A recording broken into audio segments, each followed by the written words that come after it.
Look, up in the sky, there's something falling. Is it the stock market? Is it the economy? Is it people's will to live?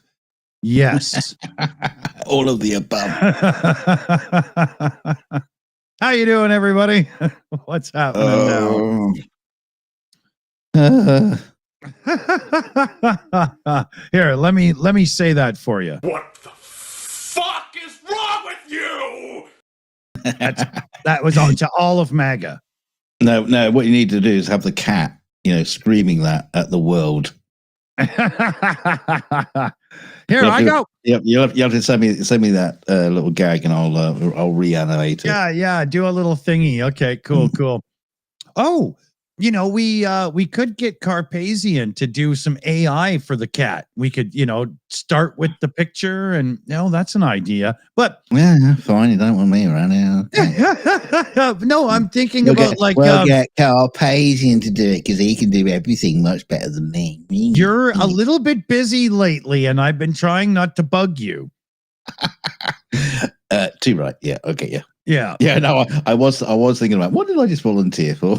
Yeah. See? It wouldn't have taken long. Yeah. I am an asshole, but every now and then I do give a rat's ass. But yeah, that's what I got. That's what I got for Christmas last year. Yeah. Thanks. Oh yeah. I signed it in invisible ink. Just because you put a fucking ribbon round it doesn't make it a decent present. All right. That's all I'm saying. It's just, what do I do with a rat's ass? Oh, I'll hang it up on the wall, I suppose. Hey, what we need, when I was a kid, and my mom would say, like, hey, take the garbage out. And I'd be like, yeah, I'll get around to it. She actually had a fridge magnet that said round to it on it, and she'd fucking hand it to you. So that's what we need, a rat's ass. And it could be like a patch, a coaster, a sticker, right? Here, I've got one to give. Yeah, just a little rubber thing, rat's ass. Yeah. And you can give it to someone as a gift. There you go. Yeah, we need keychains, a rat's ass, so you can hand them out when somebody says it. That'd be a good one. So before, unfortunately, it comes with a set of no fucks to give, though. Yeah. Well, speaking of which, then, Fuck is wrong with you? Sorry, I thought I had a different button queued up, but I've got that feature on the Stream Deck where it kicks you back when you hit a button, and I think I got to turn that off because I'm used to doing this on my own, right? Here, hold on. But speaking of fucks to give, here's a button we don't use very often anymore because we're always moving. But today we're making fuck off pie. With 1 cup of no one cares, a dash of kiss my ass, add some fuck yous, a pinch of blow me. You're going to want to stir it all together and shove it up your ass. I love that clip. So, shout out time.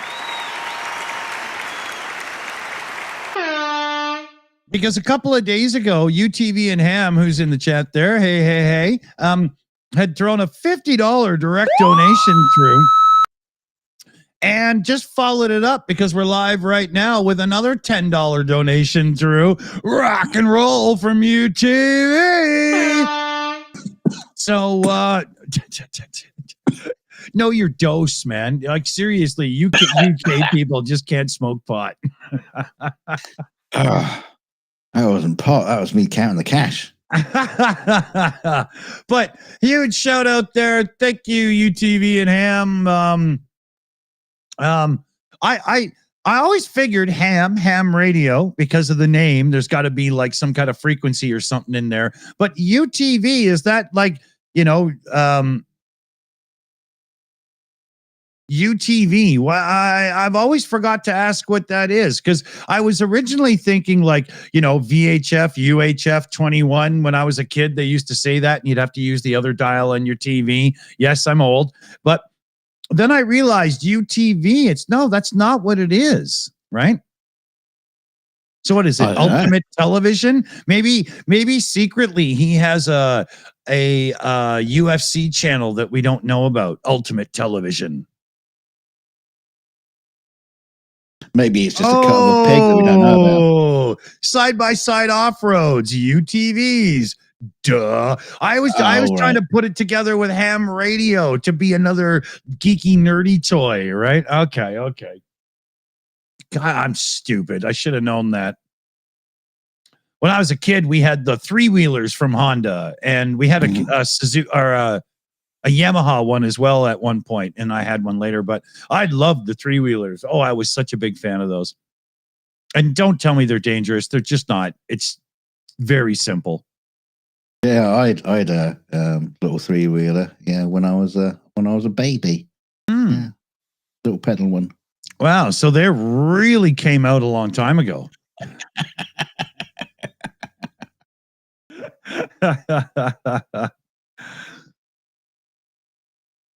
But yeah, I loved me some three-wheelers. Even when Felix was born, when my son was born, he was like 3 or 4 years old. Actually, even like 2 years old. I had a big Honda Big Red three-wheeler, and I also had the 250R. And he'd sit in front of me, and we'd be all up through the hills and go and have a great time. I loved it. People would say, "Oh my God, those are so dangerous," and you take your son on it. I'm not doing 80 mile an hour, woman or person. Sorry, relax. Like You were a bit of a playboy in your early years. With your fast cars and your little three-wheeler bikes and your speed boats and whatever.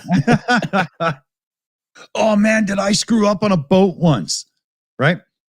I bought this boat off a guy for $150. Yeah, so I didn't screw up very much. It was a really nice one. It floated, like it wasn't all leaky or anything, but it had this strange system with an inboard outboard engine. So it was an outboard engine, but you rip the engine off and mount it inboard on a leg that goes out the boat as if it had a real inboard engine. And it didn't have the engine. So I got it super cheap off this guy. And in my head, I was just like, well, how hard can it be? I'll just put another one on it. But no, it was some old Chrysler engine and the leg would never fit a new one and blah, blah. So I got another guy that I knew, all excited about the prospect of a cheap boat you could rebuild and make cool. And he bought it off me for $200. I just palmed it off to another sucker. Yeah, as soon as I figured out what was going on, I was like, get me out of this. Yeah, you might want to buy a couple of oars. Yeah, exactly. M down in the chat, did I have Chinese tonight? Not at least for a couple more weeks. I'm scared of the old, you're pigeon and kittens, sir. I don't want with a lovely bottle of carbonated Ethiopian water. Yeah, exactly. That's it'd be like, Perrier's new line just for you. Do you remember years ago, like when not Dennis Miller. Is it Dennis Miller? No. Who was the guy on Saturday Night Live? Like way back when. And he would do the news and he'd say, "Good evening, and what can I tell you?" And he was a real sarcastic. What was his name?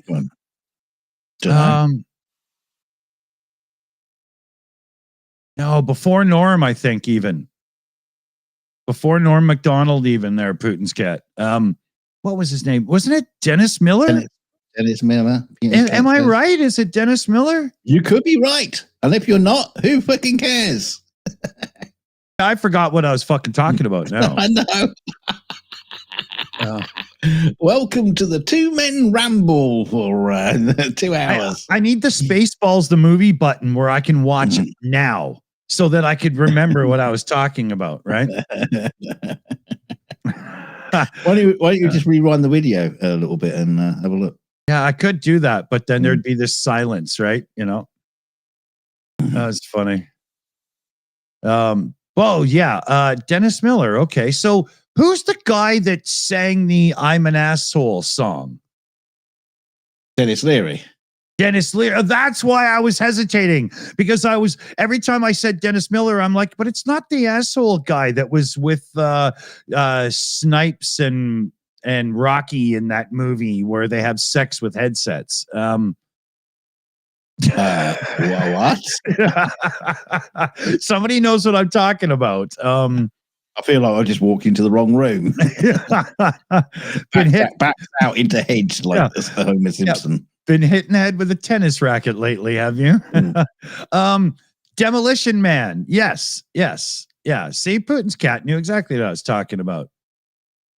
I knew somebody would know. But yeah, I was getting Miller and Leary mixed up there. So yeah. But I still don't remember why I was bringing up Dennis Miller. No idea. No. I was wanting this beer during recording the 42 show. And now that I have it, it's kind of my only focus. It's my only friend. Yeah, exactly. You know, it's a shame there's only 11 more of them in the fridge. What am I going to do? Does it come with a free coffin?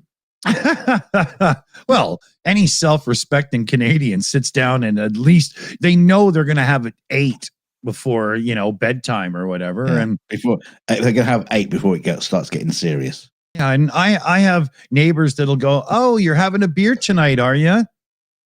"Yes. Would you like one?" So, you get 12 just to make sure.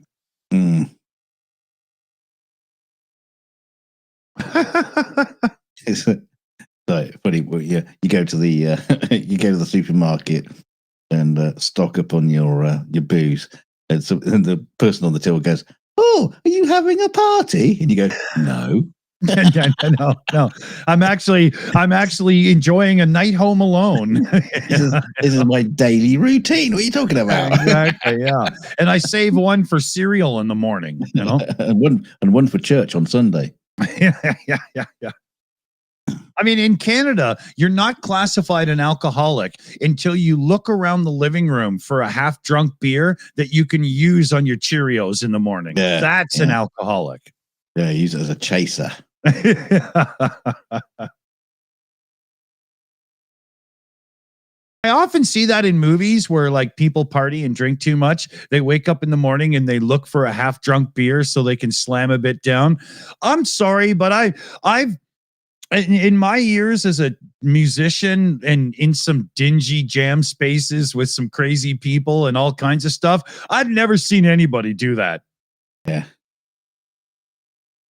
I've seen people wake up at noon, because that's when you wake up if you're one of those people, and order or go and get alcohol. But I've never seen one of those people drink the leftovers like that. So I hope that means that I just ran in decent enough circles, even though, wow, did I know some losers?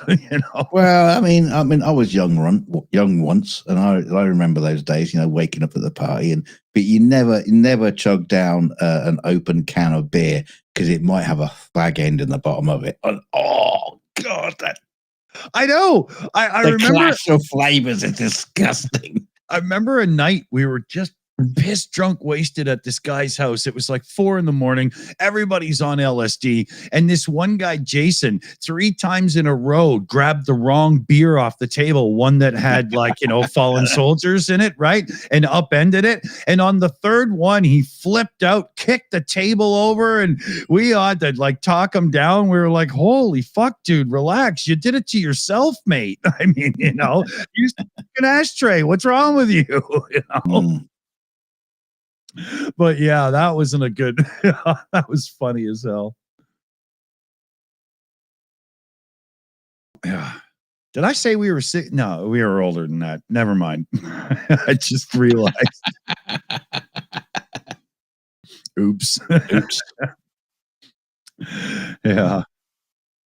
Sometimes you let those kind of things go. Oh, we've been talking about turning either 42 minutes later, the Friday show, or the Sunday pub chat into more of a guest-oriented thing. Not more of, and it wouldn't be like an interview. Don't get the wrong idea. But it would just be, we invite a guest from another YouTube channel to hang out with us while we do what we're doing right now.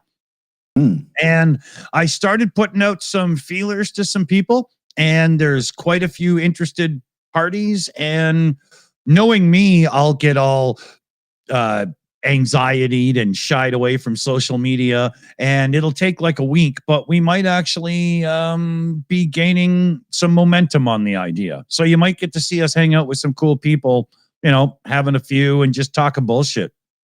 Good. Well, I've been nagging you about it for a long time. Yeah. And considering that all you do is nag and not do anything else, I figured, okay, I guess I'm going to have to. It's my fucking job to nag because there's nothing happening around here. It's your job to nag because it's the only thing that takes a short amount of time. Yeah. You still haven't given me Starsky's address yet. Oh, didn't I? Oh. No. Oh. It's 555 Bugs Bunny Lane, Albuquerque, New Mexico. Actually, because I remember now that I had forgotten to ask him for it because he had relocated and I don't even have it right now. But I'm one of the few people that can just ask him for his address and get it right away. So it won't be a problem. Renegade Chungus. Renegade Chungus, he's being talked about in the live chat. Is he in the live chat or but he is also a part of the Car for Ukraine fundraiser going forward. And we're hoping to get him maybe this Saturday on the Shills Ukraine update show, but sooner rather than later. Absolutely. Speaking of Ukraine people and whatnot, I will be joining Rick the Ukrainian on Sunday for his evening stream. I can't remember what time it is, but I think I join him at like 11:30 a.m. my time, which would be 9:30 p.m. Ukraine, but I'd have to look. I was still doing PubChat on Sunday. Yeah, because that's evening. Yeah. Right? It's late afternoon for me, but yeah. It's getting nice out and Felix is starting to be outdoors more and do things in the neighborhood a bit more. So I can get away with 2 shows now and then on a Sunday. Hey, what it is getting nice outside. Shame I'm missing it. It was because the smell of blossom in the air last night. Where I live, it was 25 Celsius today. Like everybody's out in t-shirts and shorts and shit, Yeah. Oh yeah. I put my bikini on if I was outside. Which I'm not. God. That's the one side of Yoda or Hulk Hogan. Take your pick. Nobody needs to see again. Put that dental floss to work.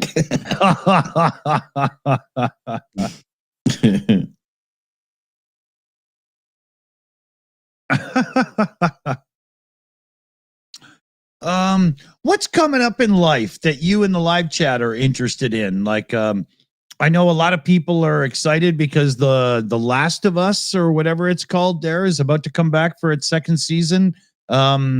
It's got what's his name, the Mandalorian, and that cute chick. What's her name? Isn't that called The Last of Us?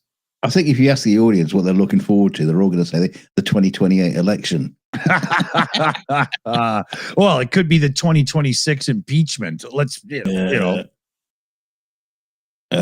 Nuremberg trial. Yeah. I've been thinking about this. While the audience have a little think about what they're going to say. Yeah. The whole the claims of insider trading that have been rampant over the past few days. I've been calling it for a little while. We've all been calling it, but the fact that it's now being said openly in the mainstream media is quite important. And there's quite a few people like really pushing for an investigation. It was something that I was tempted to talk about today on our 42 show recordings, but the other, like there was no way I could get that ICE agents pretending to be Homeland Security. Yeah, no, that was a good story. Yeah. No, but the thing is, right now, I know Trump can pardon just about anybody he likes, and they all get like a jail. He just did it to Putin. Yeah. Well, the thing is, but I'm trying to think? Can you overturn pardons? Because I'm sure. Well, he just did. Trump was talking about overturning the pardons against Biden. As I understand, he's actively trying to, if not already done it. And as such, this sets a whole new precedent, because now a president could pardon you when you're on a real bad beef as it pertains to like legal matters or something. And then the next administration comes in and wipes that pardon clean. Are they just going to rip you out of your life and put you back in jail? Like this should never have been a door that was allowed to be opened. Every single ounce of the American court system should have fought against Trump undoing pardons. You can't have this, right?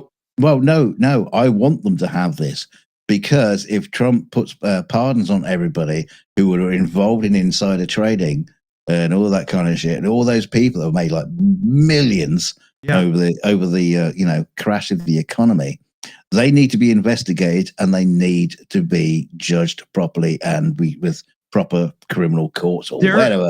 And if they got a pardon, we want that overturned so we can actually, judge them. I think this situation is also going to test the clause of the Security Exchange Commission for insider trading, and it's going to test the clause of the court to enforce it, because we have the upper echelons of politics itself participating in a gross fundamental screw over of everything the stock market's supposed to be about based on its own actions and how it pertains to insider trading. Absolutely. That's what's going on. It's insane. It's so elitist, manipulative, and against everybody but the top few in power, not just in wealth, that even those of wealth that are not MAGA type rightists should be screaming bloody murder right now. Well, a lot of them are. I don't think enough are. I think they should be tearing at his throat. Yeah. Oh, yeah. And I think it's starting more and more. There is Larry Ellison, whatever his name is, and a few that are starting to speak now. A quick shout out here, because our very own Super Chat Matt, super crazy long username, it's April in the chat there, has just hit 10,000 subs on his channel. Well done, Matt. Well done.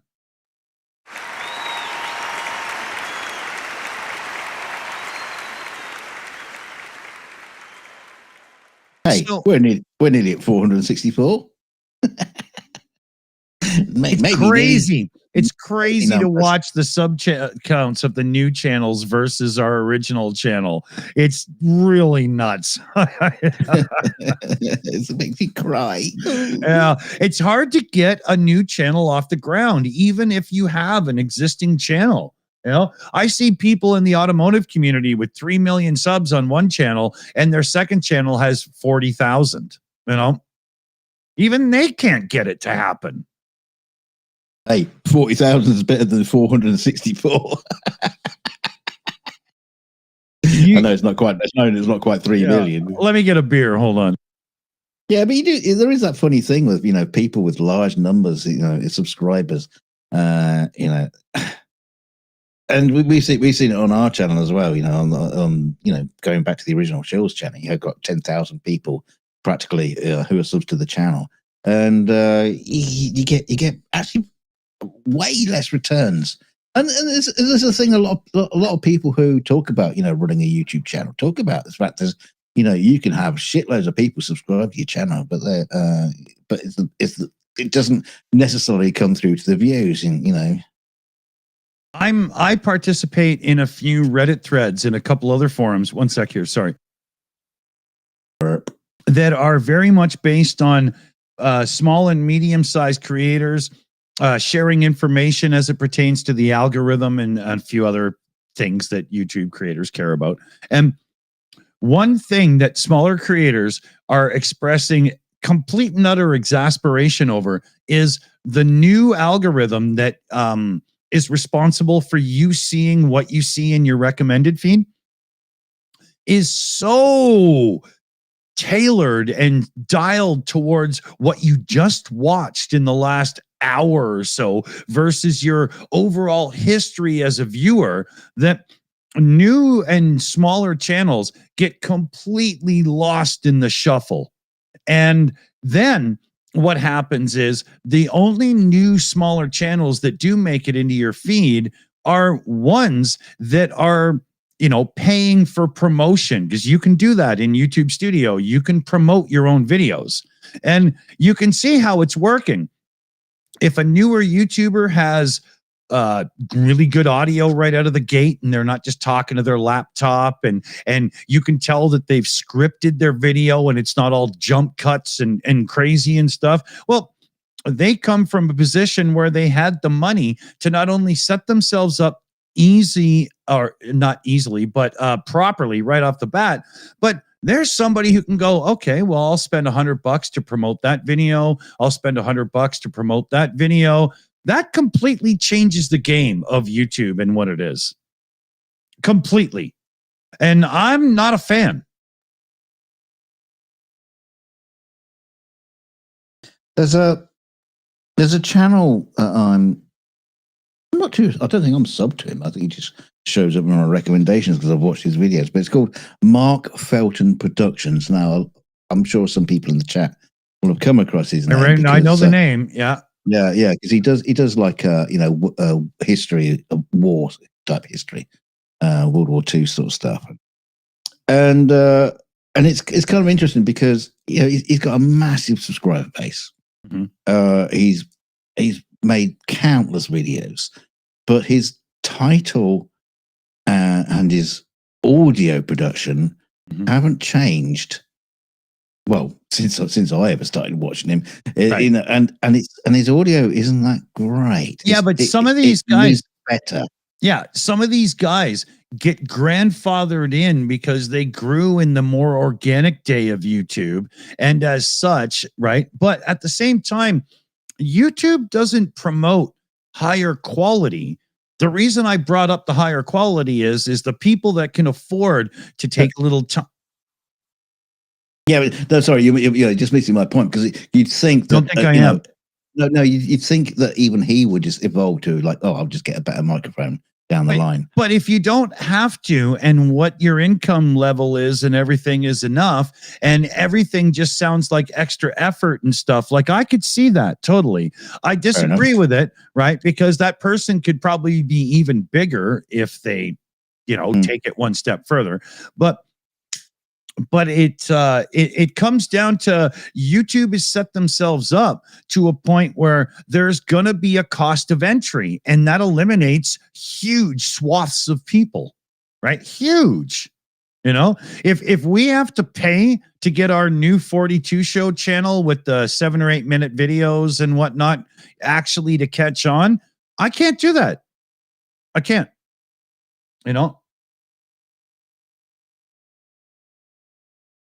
There's the other thing as well, is would we want to do that? Because you talked about this before, how that can have a bit of a backlash. Well, if you do it incorrectly, right? But if you take your time and actually concentrate on what you're doing, you could spend $100 here, $100 there, promote a few videos, catch yourself under a few more people's radar. But I mean, I don't see it goes against everything that this platform was built on. That's not what it's supposed to be. Yeah, no, this platform's built on a rickety pile of bricks.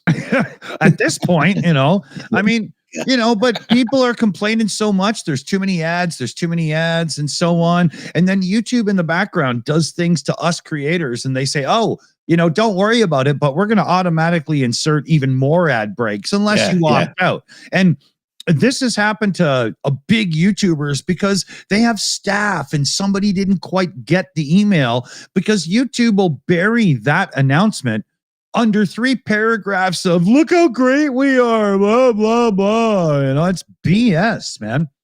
Yeah, but the other thing that YouTube does, you talk about, unless you opt out of these ads, but we'll put the ads into all your legacy videos. That's right. All That's what I mean. Yeah. Some channels you have to go through every single fucking video and say no, opt out.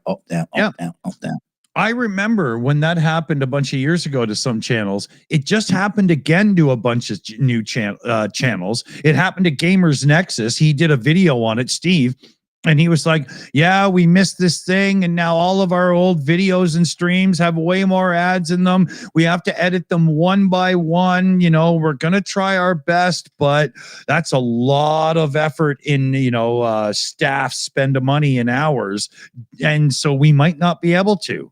Yeah. And no offense to Steve or anybody over there, because I like that channel a lot, but it's also offend him. He's not watching. No. But it's also easy as a creator to say, you know what, guys, let's not worry about it. Let them put their ads on. We'll make more revenue, and we can just say, sorry, we didn't catch it in a video. I'm not saying they did it, but I wouldn't doubt a whole bunch of people who were like, hey, ad revenue, great. I personally think that YouTube's doing this on purpose, trying to push so many ads that the platform's almost unwatchable so that everybody signs up to premium and YouTube becomes a streaming service. That's what I think YouTube wants. I've done it with, because at home, like my son's on the autism spectrum, right? And I can't have him seeing some of these crazy, ridiculous commercials that get put on YouTube by like Gaia telling him that the pyramids were built by aliens and stuff like that, right? So we pay for YouTube Premium because I can't have it.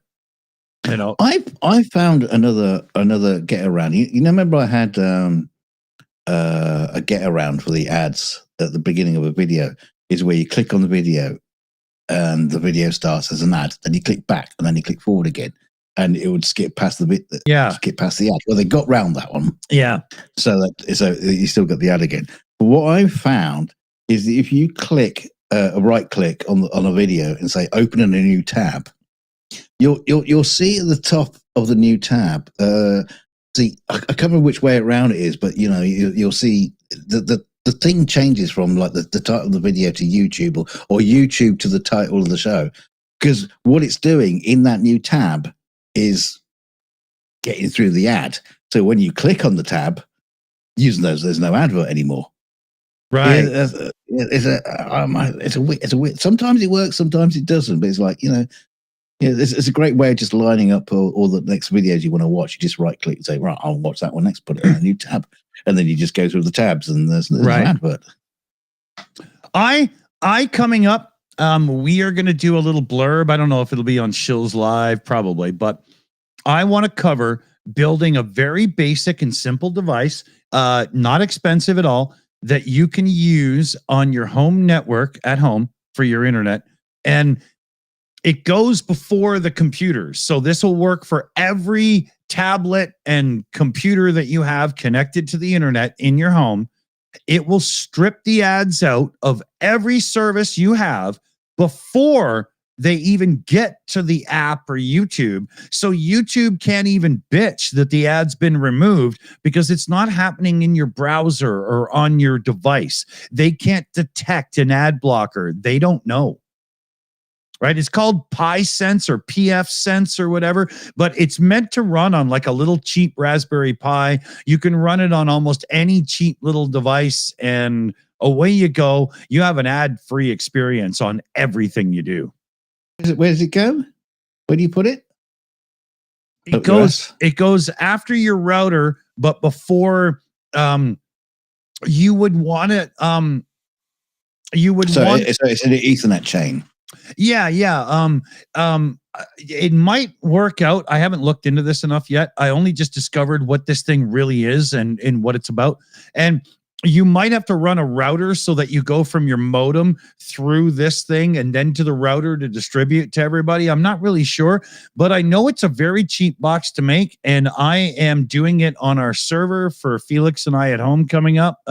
Application router. Yeah, Putin knows what he's talking about. Putin's cat in there. But I've seen this talked about in reference to, because I run a server and stuff, and I always was like, oh, it's an ad blocker. Okay, it doesn't matter. I've got that sorted. But then finally, I watched something on it, and I was like, oh, Lord, thunder and Jesus, I want this real bad. So coming up soon, we're going to be talking about it. When you say talking about making a device, I thought you were going to make it up. bomb or something. Oh yeah, or a dildo, you know. But yeah, yeah. But yeah, so because it's the way to go now. You can just protect your whole home from it. Just be done. And when you go to a website, the ads are stripped, but the website doesn't bitch that you're using an ad blocker. It just thinks everything's fine. That's the way to do it. I can't wait. Oh, I have to set myself up with some party favors. Do I want the hash chunk?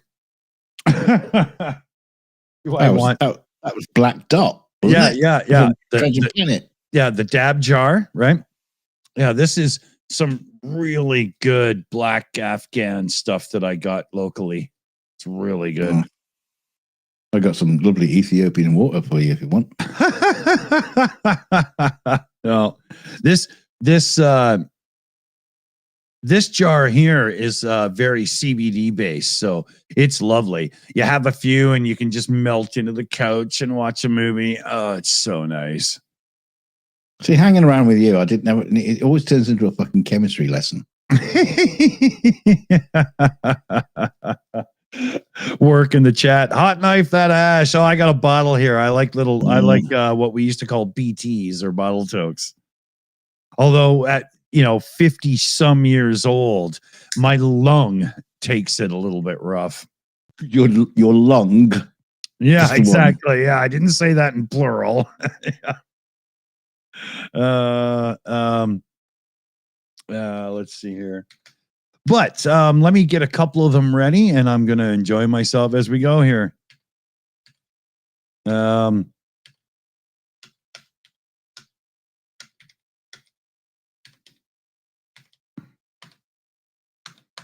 Sorry, one sec here. Okay. You could have talked there, but no. No, I was just like, well, I was waiting for you to do what you were doing. I didn't realize tapping away in that bloody chat. Yeah. He's not the best co-host for nothing, folks. You don't have to type to them. You're on air. You got a microphone. You can say what you want to say to them. Yeah, but sometimes I don't want to do that. This was something to be typed. Come on now. Personal. Not so personal. It's just not. I don't want it to be a big conversation point, right? Like if we wanted it to make it a conversation point, we would talk about your rectal issues. But I mean, you haven't got enough time in the day to talk about my rectal. He's streaming from the toilet. Yeah, literally. Streaming in the toilet. So that cholera. I thought that was a clever use of words. Yeah, you do it now and then. Yeah.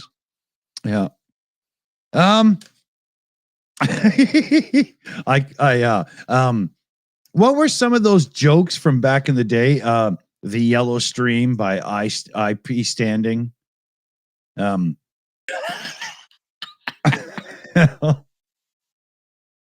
thought you were going to go into Riley jokes. No, those were by a guy named Larry Wilde. And I'm sure his books are not for sale anywhere in the world right now. But certainly not in America now, the book bans. Well, some of his books were like the Jewish joke book, the Irish joke book, the bathroom and bedroom joke book and stuff. And when it was from the 70s, I was like 6 years old, maybe 7 years old, and my mom would buy them for me from the joke store, and they were so rated R. Are they absolutely intolerable in today's society? Almost all of them. Oh, no. Yeah. Yeah. So when you say the Jewish joke book, it's incredibly inflammatory. Oh, even Mel Brooks is like, dude, you went too far, right? Oh, they sound great. Oh, they were awesome. I certainly don't want to be influenced by them. I don't want to read them. No, are you kidding? You could rewrite them. Yeah, I can make this joke better. Yeah, exactly. This joke isn't racist enough. Yeah. Oh, that's funny. Mm. It's like Donald Trump having a copy of Mein Kampf, you know. Yeah. Yeah, but his would be gold plated like Joseph Smith's, you know. UTV and Ham mentions Reader's Digest in the chat. Oh, I once got published in Reader's Digest Canada in a short story writing competition. I didn't win, but it was a calendar. I didn't win, but they did publish mine in the British Columbia or West Coast edition, whatever it was. It wasn't national, but I actually did make the cut to get published. Yeah. Yeah, I was published in Your Computer a couple of times back in the day. I was published in the bathroom a few times, but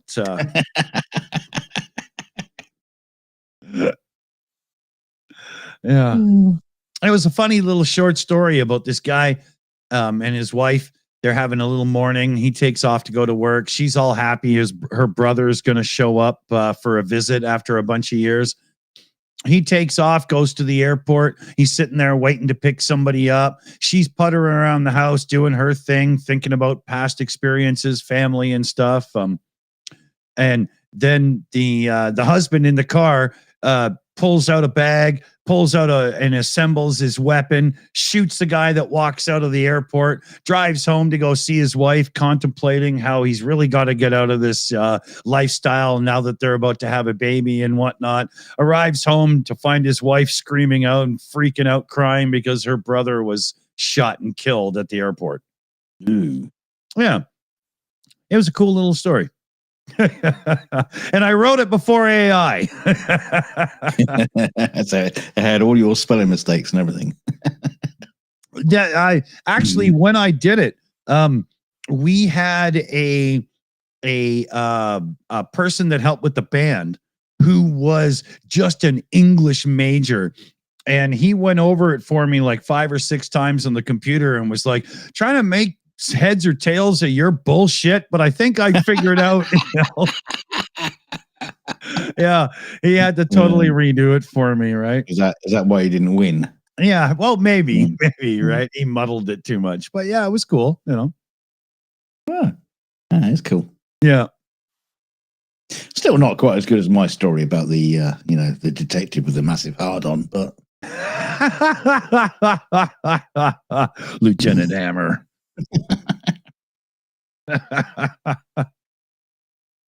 Here, I'm finally doing one of these. See, you take a little nugget of the hash and you put it on the end of the cigarette. You wait for it until there's a thick stream. And then you put it in the nasty stain bottle and put your thumb over the top and let it brew. Yeah. And you kill all the color right now. Yeah. I can't believe I'm sitting here explaining this on a live stream because I'm in Canada. It's totally fine. I don't. 17-year-old me would be fucking blown away by the fact that I can do this right now. Hey, have you seen that new tutorial by Dick Dawson? Okay, here we go. I'm going to mute for this. Yeah, Dawson's how-to vids. Step 1. You must mask the hash on your fingernail properly to achieve a flat spot so it adheres to the cigarette as you tap down.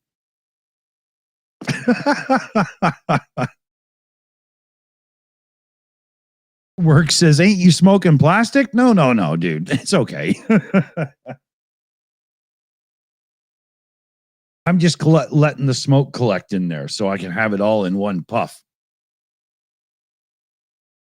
It's like doing a hot knife. When you just squeeze it, it just goes whoosh, right? Whatever, dude. I remember being like 14 years old doing hot knives in this shack that was in the forest behind the school. And my buddy Glenn grabs the knives and he's pretty stoned already. And he goes to do a hot knife and he slips. And for 3-4 weeks, he had a burn of a knife, a kitchen knife right in his face, man.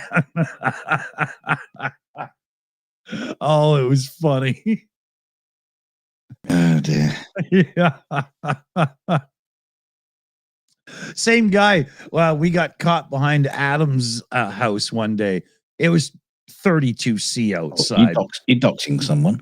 Yeah, well, no, nobody knows who Adam is, right? But we were all over at Adam's place in, August or whatever. What? He's here tonight. Yeah. And we're sitting outside doing hot knives. And one of the girls that was with us says, "Oh, somebody's here." So everybody scatters, but Glenn didn't hear it. So he's sitting there with the knives, and his folks walk around the corner to pick him up to go to like Canada's Wonderland or whatever the hell it was. And his father looks at him. I'm watching from behind the couch. I'm peeking over the couch as if I can't be seen. And his dad says, "What are you doing?" And he just looks at him and says, "Keeping warm." It was funny. But they took him to Canada's Wonderland or whatever it was anyway. They had fun. Well, he was stoned as hell, so he was gonna have fun.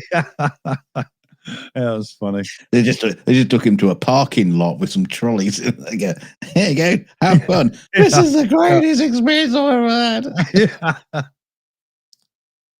Yeah, no, by that age, we were already pretty experienced, actually. Yeah, it's kind of funny, though. At that age, you're talking about, doing hot knives. There's me, probably the same age, playing with Hot Wheels.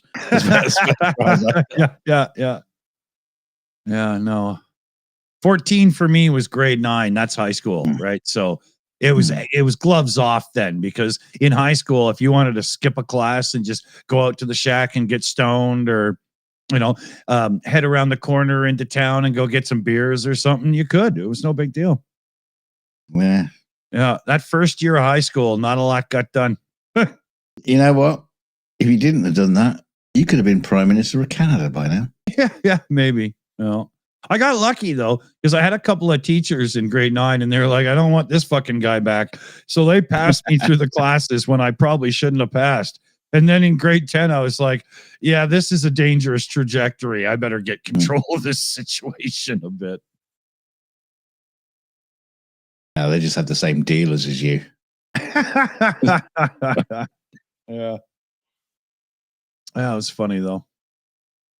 I remember grade 10, I signed up for music class in the school because I wanted, I was a musician. I was already playing in bands and stuff at that point. And I didn't think when I was signing up for classes that it was going to be orchestral music or whatever. Yeah, that's what I was going to say. It's not going to be, they're not going to be playing Rush 2112. Yeah, that's what happened. So I was like, "Oh shit!" Right? Here you go. Here's an oboe. Yeah, learn how to play it. Yeah. So yeah, that's in the first couple days they just see if anybody has natural ability, this, that, blah, blah, blah. And he put me on a couple of wind instruments, and every now and then I'd go, "Oh, I hit a C." So there we go. And dude figured out I had some really good pitch and I got rhythm. So he put me on the timpani drums because I could do the pedal to tune the drum pretty damn quick and get it right. So I just stand there beating these two drums and I was like, "Holy fuck, this is boring." Yeah, I remember at one point in school, it was like much later in my school years. And it might actually, there was a short time I'd finished school, but I was still going back in because I was borrowing their video equipment and stuff like that to make films and stuff. But there was but I remember going past a room down by the art block, and you could see through the glass in this. There was all these kids with drums, electric guitars, basses and stuff, and they're all like banging out. Where the fuck was this when I was? Yeah, I never knew this shit went on. Why didn't I? Yeah, I could have been in there. Why totally. didn't I know about this? Yeah, well, that's what really annoys me about certain things, about certain clubs and things at schools. Is you're just totally unaware that they fucking exist. No one tells you. You find out when they're already started and you can't join. Oh, great. Yeah. The in my school in grade 11, they finally started a real guitar class. And I was like, "Oh, okay, I want to get in on that for sure." Because after grade 10 doing timpani, I thought I had a handle on how to read music because I don't read it very well. No, who does? No. So I got into guitar class in grade 11. And by this point, by grade 11, I had already played some live gigs and I could play like guitar solos from Van Halen songs and so on. I was a pretty good guitar player, and guitar notation and stuff was so complicated to me. It was easy. What I did was I just got another guy in the class to teach me how to play the song, and then just kind of read along because you can see the measures, so you know the beats, and just pretended to read it with my eyes, and I got through the final exam and passed. Wow. Yeah, but I had to cheat. I just did not learn how to read music very well. It wasn't my thing. Yeah, I could never get my head around it. I mean, yeah, you could do it like, in steps, I can do it slowly, but not right? not in time with everybody else playing. No, I especially just like don't understand how anybody can do that, especially like playing classical piano and stuff. yeah, or these jazz people that just put the notation up and start going, and you're like, what? Come on, really? Well, they don't put notation on; they just like flick ink at it. And, no, but like there's some seriously complicated notation stuff, and I've seen people just sit down and play it, and it blows me away. Right? That's like fluently speaking and reading Latin. Yeah, but it's like human MIDI. Totally. Yeah. Your eyes are scanning it, turns it into notes. Yeah. It actually is human MIDI. That's an amazing way to put it. That's why MIDI was so much better. Yeah. MIDI notation for the CPU mind. But yeah. Oh, the real Vladimir Putin in the chat. I hate bagpipes. Oh, don't get me started. I'll get me bagpipes out. That'll be the last time you're on the channel. Hooray! I promise. Pretty much. Yeah, I can't stand them. My tinnitus ears cannot stand what comes out of those things. Oh no. Even that one AC/DC song. What is that? But yeah, even it drives me nuts these days. There's weird overtones to bagpipes that I can't stand. What I can't stand, but can't. You can stand. Empty beer, full beer, right over there. Hold on. Yeah. Now play a tune on them.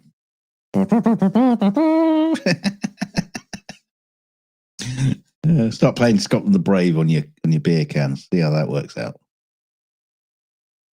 Now, I do love me some bagpipes, but I think that just might be a hereditary sort of thing that goes on there.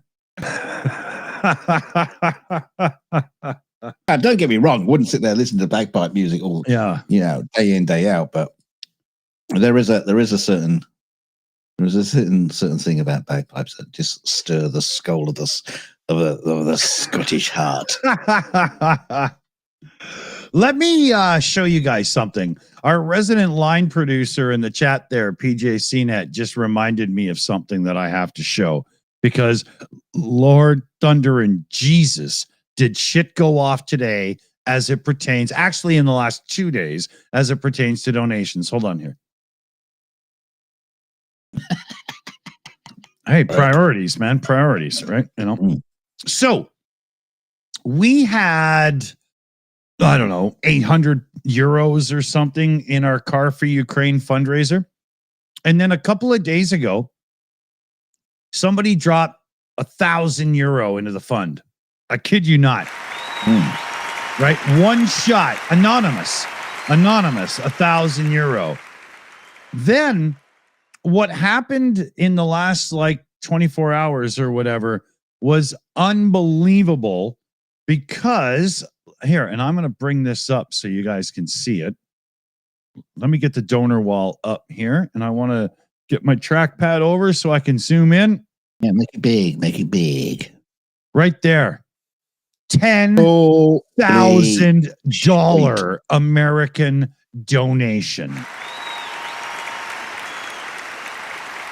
Wow.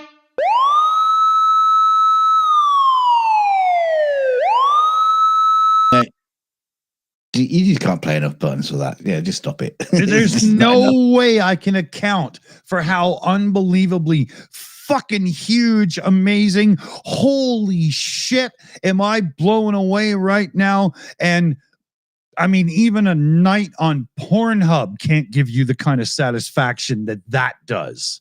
No, I'm pretty sure that wasn't Donald Trump.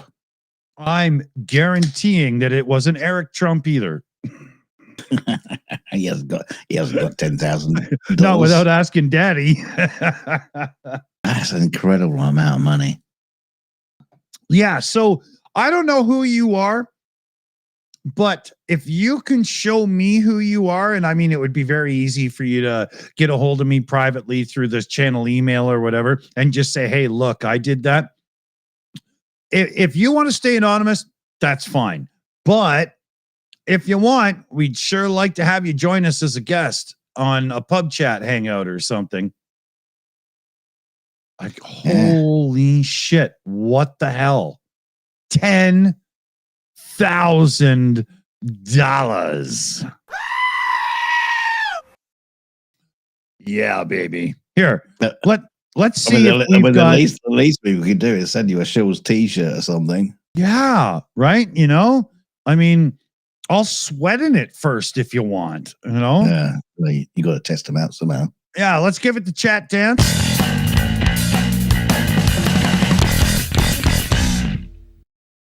Oh, yeah. Wow.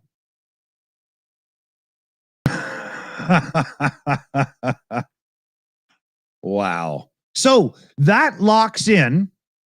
That locks in our first truck for Car for Ukraine through this campaign. That locks it in. We're done. If you look here, the goal is $11,000 for a truck. It's when you look at what Car for Ukraine offer in so much as it pertains to, I've said that twice today, how they dress the truck up, the armaments that's put on, and all the effort involved. $11,000 for one of these trucks, be it a rocket launcher or a Medivac or whatever, because they have a few options, is an unbelievable price. But we're locked in. We're done. We're over. We are now, the Shills have supplied a truck. Can we get the Lotus Esprit that turns into a submarine? I've tried to do that, but Colin Chapman gave me some issues over copyright and the Bertollis there. You know, it's someone, yeah. You didn't like it in the green color. Yeah. But what we're going to do is we're going to have a Toyota Hilux that turns into its own missile, and its only goal is to destroy Moscow. Yeah. Yeah, we're going to put sharp, pointy things on the wheels like a chariot. Exactly. Yeah. If your name isn't Pootler, this weapon is it isn't for, yeah, but I said that wrong. Sorry. Where's my damn cigarette pack? There it is. If your name's Pootler, this weapon's searching for you. That's what I was going for. Well, now I'm really disappointed in modern warfare because do you remember like Robot Wars, where you'd have these like killer robots or attack other robots? Why aren't we making them to go and kill orcs? Yeah, just nasty fuckers with like chainsaws on them and just send them off in like, I don't know, AI on them and stuff like that, just going in like chopping and churning and circular saws and. Oh no! Until you said circular saws, I wasn't sure if we were making a salad or what. Oh, we could try that. Yeah, but now that you've added circular saws, it sounds like we're making a cabin in the bush. I mean, we could just helicopter in some, bottles of Ethiopian holy water behind enemy lines. Oh man, thirsty Russians. We didn't report this because I thought it was so disgusting in the way that a human being is willing to exploit somebody else that's so vulnerable for their own game. It was just disgusting. But do you hear about that stupid piece of shit YouTube motherfucker who went and could have infected and destroyed a population that doesn't do humanity on that island? Oh, yeah. Not in detail, but yeah, I got the jinx of it. Yeah. Yeah. Just one of those other knobs going, oh, I'm going to do this thing for YouTube. And it's just like, you're risking an entire civilization. Yeah, exactly. Because they have no immunities, no nothing. And this stupid son of a bitch left them a Coke can and a few things. Yeah. And somebody in the 70s that tried to approach this island to convert them to Christianity, somebody on a boat offshore watched the natives bury his body and whatnot. Yeah, they're pretty violent. Bastards. Yeah. And it's internationally known. You don't approach this island, the whole bit. They're very protected. They want nothing to do with us. They do know that there's these strange people outside their island, and anybody who approaches is killed. I mean, that is the fascinating. That's what makes the story fascinating. Yep. Is the fact that they sort of know we exist. They see they're very protective. Yeah, they see boats and they see stuff that's more advanced than them, and they don't give a fuck. They want nothing to do with it, you know? Yeah. They must see airplanes, right? You know, there must be a slight bit of the idea that there's people out there doing more than them, but they don't give a rat's ass. And this guy, like, they have no immunity to all the shit that we are immune to and carry around. Like, he could have wiped them out just for a YouTube video. But the simple fact is, you know, they see all this stuff happening, but the human slight condition is one of curiosity. And it's very hard to imagine like this civilization of people who aren't curious about, oh, what is that thing? What is that? You know, that's me in a nutshell. I have to know everything. You know, you want to find out and then kill them later. It's like, no, we'll just kill you straight. We'll shoot first, ask questions later. Or should we just say, we'll shoot and not ask questions? Yeah. And just to follow up on this story, Donald Trump heard about this tribe and is putting reciprocal tariffs on them coming up. And sending them to El Salvador. Are you kidding? These guys would walk into El Salvador and go, you guys think you're tough? And they would just kill them all, man. You know? Spears thrown everywhere. Exactly, yeah. Yeah. Maybe we should send them into the Ukraine Russian front. Oh man, yeah. To be a massacre. Yeah. They can't get shot by bullets because they don't know what they are. Yeah, exactly, right? You know, speaking of the Russian front, though, I've seen some more channels talking about the story we reported on about the Chinese and whatnot. Oh yeah. And what That's I haven't very, very odd story. I started to look into it a bit more. I can't find a lot of stuff, but in looking into it, I started to have a bit more of a think. Now, as it pertains to why am I falling back on that? In the modern world, there's an old adage that very much pertains to a lot of situations. You did it again. I know. I'm falling back there. I can't do it. But it's follow the money. All right. Yeah. I predict right now that we will find out in the future that these Chinese soldiers are getting a decent wage out of going over. Yeah, I mean, they're just Chinese mercenaries, basically. Better than the Norks, because these people are signing up, not being sent, right?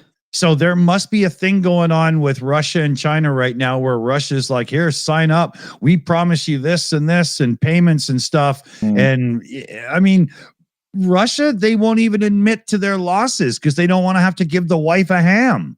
Who would trust them? Now, when I say who would trust them, it shows the control of information that Beijing has and Russia uses, because they have people lining up for this right now. I wouldn't doubt that in the next 30 days, the reports of Chinese in the Russian army skyrocket. The thing is, I would imagine if they are Chinese mercenaries, they take their commands from their Russian overlords very liberally. Oh, I thought you were going to say lubed a lead. And they will basically generally form their own tactics, because we're not going to be, probably smarter, right? Exactly. That's what I'm saying. And okay, they're mercenaries, and we can't we can't really knock them for that, because the whole world does that. We all hire mercenaries left, right, and center. So, but I would put them above the Russian military. Yeah. But interesting. But I thought the Chinese need to keep all as much of their people as possible for the war with Taiwan that's coming.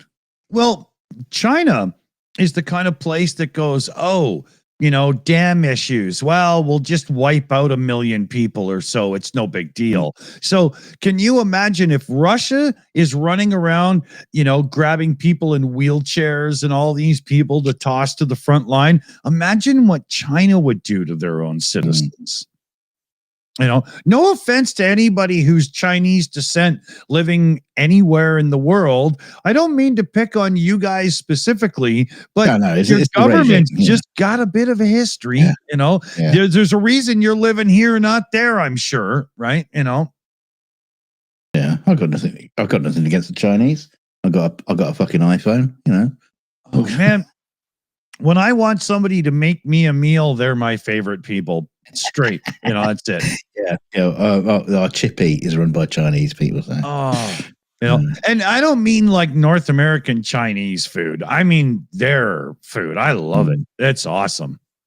There was an interesting story coming in the news in the UK over here that Keir Starmer is trying to push, or is trying to get his hands back on British steel. I thought you were going to say Boris Johnson. No. Keep that to yourselves, gentlemen, please. Well, like the ostrich did with Boris Johnson the other day. But he's trying to, because British Steel is owned by a Chinese, company or magnate or whatever you want to call it. So all British Steel companies are, basically being controlled by China. Yeah. And so they're trying to get that back into control, into British hands, and that's kind of like a thing that's kind of like happening around the world everywhere now. That we're trying to regain, because we used to have this global commerce where it was okay for the Chinese to be that was what running British Rail and the NHS that was only what American Bank. 90 days ago or so. Exactly. Yeah, there was a time when it was okay, but all of a sudden, it's not so okay anymore, and we kind of want to to control the stuff that we own. Because when that world fractures and and people start pushing on borders with tanks and missiles and troops. Yeah, you kind of want to have your British Steel run by a British company. Yeah. Talk about Britain for a little bit more here. Let's go to Brexit. Right, that's a sore spot for a lot of people, right? Is it just a thought off the top of my head when the EU was formed and Britain became a part of it and stuff? To me, it's too bad that the membership and being a part of it wasn't a bit more quote unquote constitutionalized, so it couldn't just be undone on a whim, because Britain obviously shouldn't have done it. And how do you now become part of it again without some unbelievably lengthy bullshit process, right? Well, it is kind of like that. It is basically we're trying to rebuild. I believe this is what's happening is we're trying to rebuild all the things that have been undone by Brexit. So we're kind of like back in it again, but quietly under the cover, so nobody, so Nigel Farage doesn't notice. Well, you've got to do it over a period of quite a few years, unless you have somebody that's willing to stand up and say, we were wrong. Please let us back in. We'll pay the penalties, please. Right. It's like you talked about, the stuff that Trump is doing in America. He's instantly destroying, the federal government and the whole infrastructure of American politics. He's destroying the entire lot. It will rebuild. Yeah. Sure. Yeah. It's gonna take like 50 fucking years to do it, though. Yeah. I mean, right now, there's quite a few folk in Canada that are tossing around the casual conversation idea that we would be decently better off globally, market-wise and stuff to be part of the EU. But the EU would have to fundamentally change to being a more global thing, right? So as Canadians, we're negotiating, bargaining, and trying to open markets with the EU. And that's what brings me to bring this topic of conversation up a bit, is because as Canadians, I see us turning to the EU right now. And I wonder, does your separation from that cause your politicians to go, whoa, whoa, whoa, you be looking to us too? And, right? And I know farmers and stuff in the UK are like, oh God, please let us back, because it's a nightmare for them right now. But hold on, just let me finish. As some people in the chat has said, not everybody likes the idea. So I get it. Yeah. I get it. Yeah, because I think there were also the problem with the thing with Brexit was there were a lot of issues with the EU that were stupid as well. Yeah. It's again, it goes back to Doge. Government efficiency, because everybody in the American government knows there was efficiency, and and every government has inefficiency. That's a fact, and they did actually have government, parts of the government that were making sure that these were being lessened and lessened and lessened. Now, the reason why Brexit happened, because there were actually some stupid shit in amongst that lot. So instead of fixing the stupid stuff, instead of negotiation, conversation, and fixing it, everybody just went, "Hey, fuck you!" Right? I think there was a better, but so the point is, when you bring up farmers, there were good things with farmers, there were bad things with farmers. So some farmers were saying, don't leave the EU. Others were saying, leave the EU. So mainstream media only show. Hold on. Mainstream media only shows me the bad side for farmers, because Google knows that I watched Clarkson's Farm, and as such, I get that perspective. I will grant you that for sure, right? Yeah, he's definitely a moaning fucker. But he's not the only one. Like Harry on Harry's Garage, the former editor of Evo magazine and whatnot, he on his other channel, Harry's Farm, he's talked a good deal about how badly Britain has fucked it up for farmers.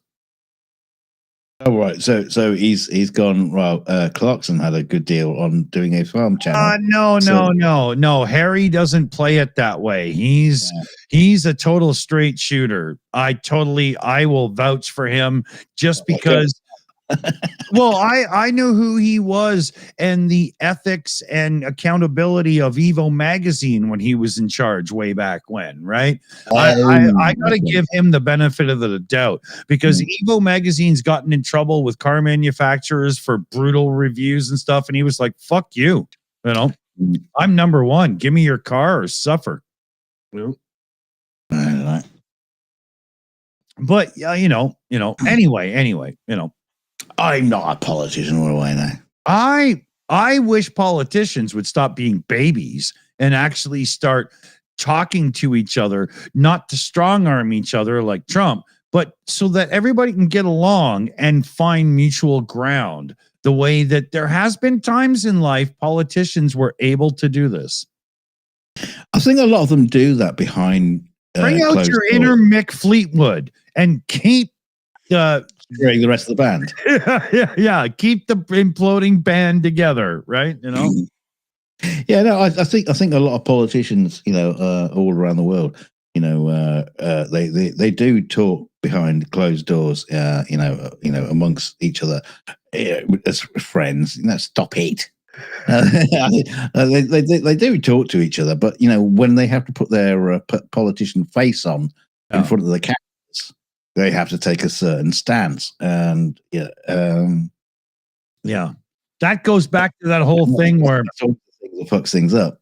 Well, that goes back to the whole thing I talked about, where I wish people would stop saying, "I'm a Republican, I'm a Democrat." No, stop that. You don't stop that. Just vote for the people who make the most sense to you at the time. Don't be a lifelong party person. That doesn't work. Not in this day and age. It's over. It's done. Well, I remember the days when I wasn't paying any attention to American politics, and I didn't know who was a Democrat and who was a Republican. I had no fucking clue. You look at different politicians. Young asshole, old asshole. What's the difference? Different presidents. I couldn't go through all the presidents and say whether they were Democrat or Republican. It's just like, I don't know. I got one. Nixon, Republican, right? It's gotta be, right? Come on, he's gotta be. Because he was evil. Yeah, right. There's got to be an easy one. Okay, I know Reagan, Republican. He's like Lincoln. The party was named after him. What about Abraham Lincoln? I bet he was a Republican because that's back old enough when they were actually the more liberal party. Mind you, he's probably like a fucking Whig or something like that. yeah. But I bet the Llama Party. Yeah, I'm gonna guess Lincoln was a Republican. Yeah. Okay. Chat. Anybody gonna confirm that in the chat? Yeah. But yeah, it's really just, I don't know. It's just hard to say. George Washington. What the fuck was he? Oh, I don't know. We haven't invented politics yet. You know what George Washington was? Was a man who could make a wig look fucking good. on a boat, on a barrel of a boat, crossing the Potomac. Yeah, see, I just got confirmation. Lincoln was a Republican, and he was a damn good one, man. Yeah. He freed the slaves. Can you imagine, not even that. Trump doing that? Yeah. Oh, slaves? Yeah. Send them to El Salvador. Yeah. You're free to roam around a prison in El Salvador. And even then, you're not particularly that free. Oh, my God. You haven't got any tattoos on your black ass, have you? Yeah. You're out of here. UTV and Ham in the chat. The Republican Party started in Ripon, Wisconsin. So they are the cheese party. Why? What's with the donkey and the elephant or whatever? The whole symbols of the cheese on people's heads. Well, Wisconsin's the cheese place, right? But what? Like make America great again. Creating cheese. Yeah, make America great Gouda again. Great cheddar. Make America great Parmesan, or the donkey and the elephant. I mean, don't get me. I have noticed that elephants aren't indigenous to America. It's true. It's true. There are plenty asses in America, so the donkey fits. And donkeys now fight for Russia. So is that a good look? I mean, oh dear. But why is it elephants and donkeys? What the fuck is with that? Hang on, but who's who? Which one's which? I don't know.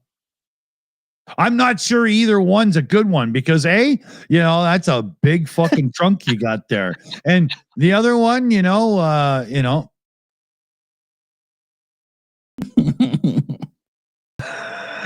it is bizarre. These sort of like things, symbolism. Why isn't it like eagles and wolves or something? Yeah, or, you know what I mean, right? Tigers. Yeah. Yeah. Donkey is a Democrat. See, that's not good right there. That you see, this is probably half the problem. Yeah, you're an ass. Yeah. So let me give you an example.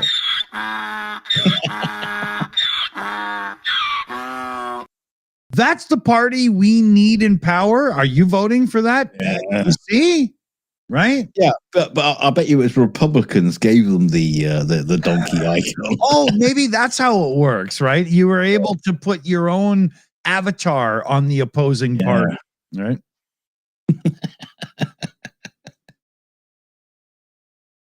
Yeah, come on, Democrats. Why did you pick the donkey? It does all the work, you know. Yeah, exactly.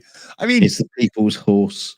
Us Canadians are drunk all the time, but at least we were smart enough to embrace the beaver. I mean, that's the thing. It could have been at least a fucking stallion or something, a bloody horse. Not why a donkey. Yeah.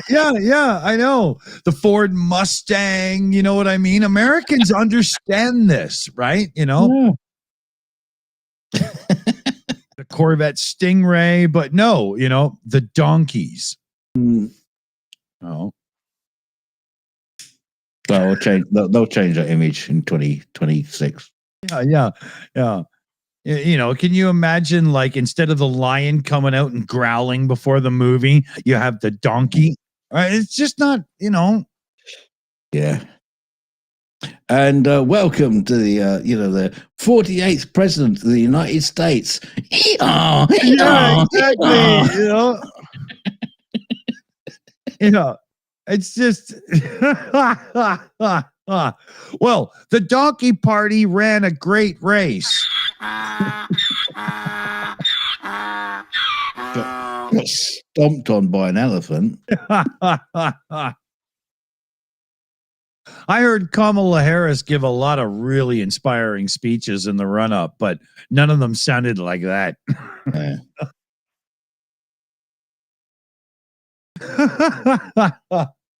I saw a great clip of Miss Harris about 5 days ago or something. And she was giving a talk in front of a big group. And she says, well, I didn't want to just get up here and say, I told you so. And the whole place burst out. Yeah. Oh, yeah, man. Yeah. Where you been, bitch? And then there was a thing, I think it was Kimmel, but it might have been Stewart or somebody, who fucking knows. It all blends into one unless Desi is hosting it, because she's pretty memorable. And they showed all these clips of Trump. Oh, if Biden gets in, the stock market will tank. It'll be like doomsday. Oh, if Kamala, and he could never say her name, right? You know, gets in. Oh, everything's going to be chaos and so on and blah, blah.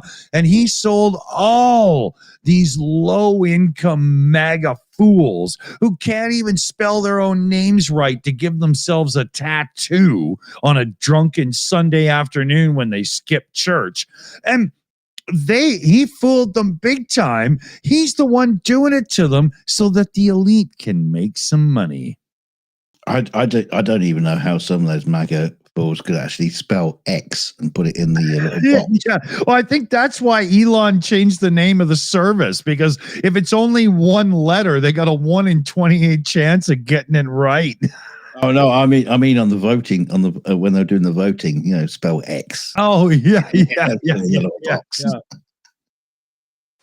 Oh, it's funny. How do you spell my name again? X. Martin Lai in the chat, proudly Canadian. Oh, you make that very clear in the comments too, sir. I've seen it. Yeah, one of the first towns I ever played a real paid rock and roll gig as a guitar player was in his town. Yeah. And he still lives there. Yeah. Well, I think his mom makes sure he does. So, you know. It didn't get burned to the ground that night. Martin, you're not allowed to leave home yet. Yeah. Yeah, I even once played in the same arena that the Generals play in, which was really cool. There was a lot of people there. That was a great show. Yeah. Name them. Name who? The people that were there. Oh, well, I it was don't believe you. Bob. Unless there's photos. Yeah, it was Bob from Canada and his wife, his cousin Julie. From Canada. Yeah, exactly. You know. Yeah. It was a real family affair. I think it was a wedding. There were shotguns everywhere, so it probably was. Yeah, bar mitzvah. Foreskins flying everywhere. I was just going to say, as I took a sip of the beer, I was going to say, that's not the chopping ceremony, is it? No, it's the party after the chopping ceremony. Yeah, Kitty, you just had your willy chopped. Hey, let's have a party. Yeah. Yay. I prefer some things to be done when you're not going to remember it when you're older.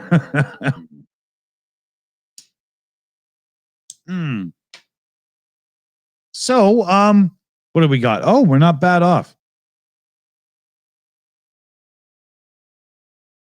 Holy. That burp was so loud that even though I muted, had I hang on. I've got tremors coming through now. Hang on, everything's shaking. You got a Kevin Bacon movie? No, it's your burp. It's just yeah. But I had to turn my head because the force of the pressure would have decimated the diaphragm of the microphone. I had to, go back and watch the video frame by frame, and you'll watch the shockwave. Yeah. Oh yeah. Yeah, Dykstra would be looking at me to see how I did that effect, you know.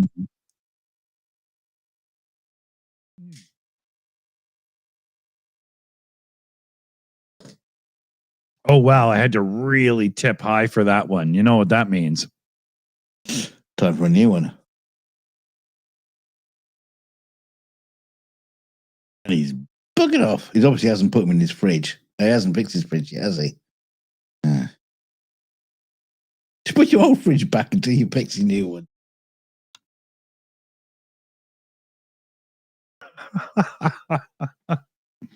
So, it sounds like you're clipping your nails. What the fuck are you doing? I'm not doing anything. I heard it. Oh, was it my lighter? Yeah, you probably polished them earlier, and now you're just doing that trim to make the French manicure look good. Hey, there's nothing I can do to make myself look good. Hey, I can do now is body transformation. There's a mask for everyone, and for everyone, there's a mask. Well, you're suggesting I put masks on everybody else, so I can stay gloriously ugly for the rest of my life. Yeah, exactly. It's not my problem; it's yours, honey. Yes, that's why the Apple Vision Pro. I'm so disappointed. It failed because I wanted everyone to see me through an AI. Yeah. I bought myself an Apple Vision Pro, and all my in-laws are still the same people. I just don't see the point. Can you imagine them seeing me, wobbling up the road? You got your Apple Vision Pro on there. There's a little Yoda walking towards you. Hello, good morning. Oh, that's funny. I saw a video where someone put an Apple Vision Pro over a robot, and the robot kind of like freaked out because it couldn't figure out what it was looking at. Oh, that's funny. Oh, that's funny. Maybe they should put an Apple Vision Pro over the cameras of a Tesla. See what happens there. Yeah, I'd like to see somebody put an Apple Vision Pro on Donald Gump's head. It's all computer.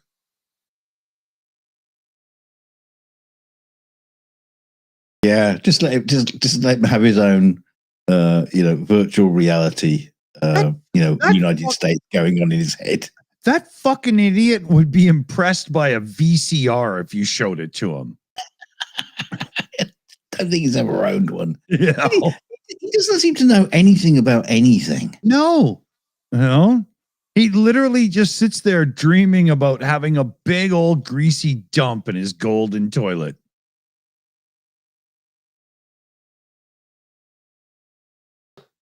Yeah. Yeah, he's probably never been to a concert, never been to a gig. No. Never. I'm sure he's never eaten a McDonald's. He's had plenty of people getting McDonald's, but I bet he's never actually eaten an inside of McDonald's.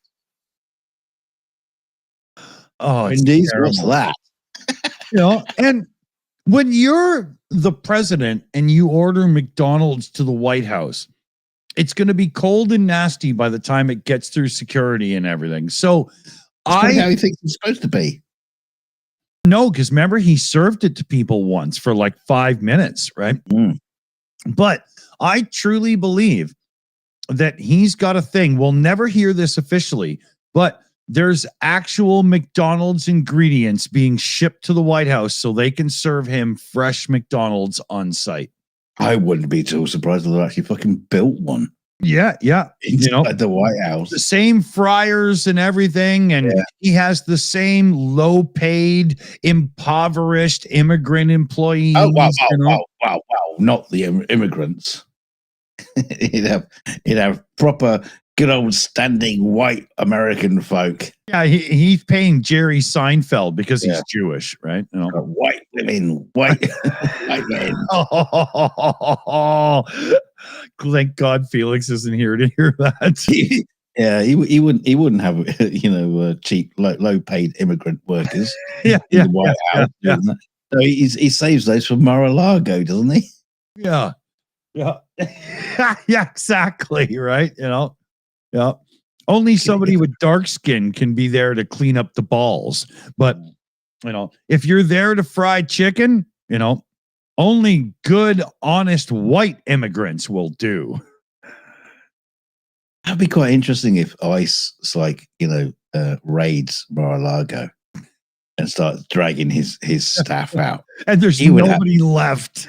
He'd have an absolute fit. Yeah, it would be like the opening scenes of 28 Days Later. It's just a ghost town. I bet he'd stop the flights then. I bet he'd have those planes turn around.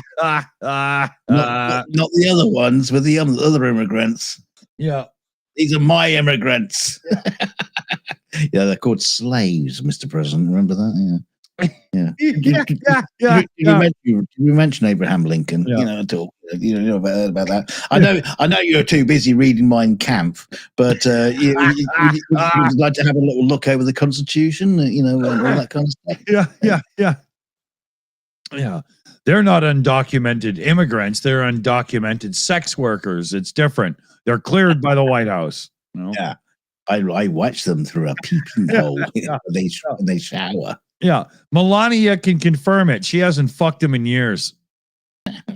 It's like the thing he did with he'd have his own beauty pageant show so he could go in and fucking into the dressing rooms. Yeah, that was so revolting. I remember even hearing about that back in the day, that he was just this old pervert man that would walk in on the teenagers, Yeah. I know. I mean, to be fair, if I was doing it, I would. Yeah. But I'm not running for president. I'd be smart because I'd have a pageant for men and women, and I'd walk in on them both so you couldn't figure it out. Right? Am I there just to make sure everybody gets a schlong? So Dawson, you seem to be spending an awful lot of time in the men's changing room. Just trying to keep morale up. Is that what you call it? Stop tickling it. It's called sorry. Yeah, sorry. What's your name again? I thought it was Morel. Raul. Oh shit! It's Ricky Martin.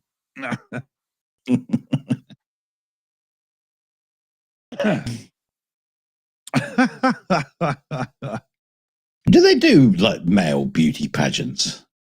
Does that even fucking exist? They do. I see male models walking the catwalk on video things lots. There must be, but not like a beauty pageant, like like the beauty pageant thing. Well, there's happens. RuPaul's TV show. That's not that's for people dressing up as women. That doesn't count. They're men. Well, I know they're men because that's the whole point. It'll be pretty. They're pretty. Yeah, but they're good-looking men. So doesn't that count? I mean, I tell you what, we did have a story. Who a few years ago there was a woman who was in the drag queen community, and she was getting frustrated that she was getting shunned from the drag queen community. It's like, well, I can be a drag queen and be a woman. Why do I have to be a man to do it? Because the whole thing about drag queen is obviously like a massive kind of like you can't have a trans drag queen. That no, she wasn't trans. She was just a woman. That's like being I'm a car, but I identify as a bicycle. Yeah, I know what you're saying.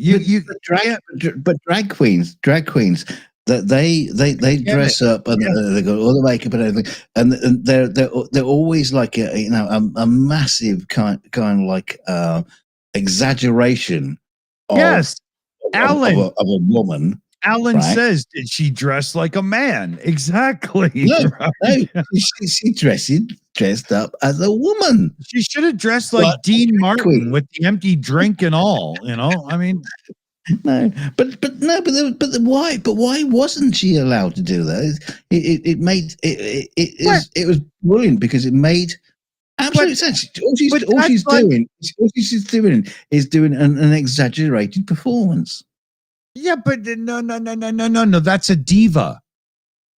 A drag queen is Cher, but a man dressed as a woman.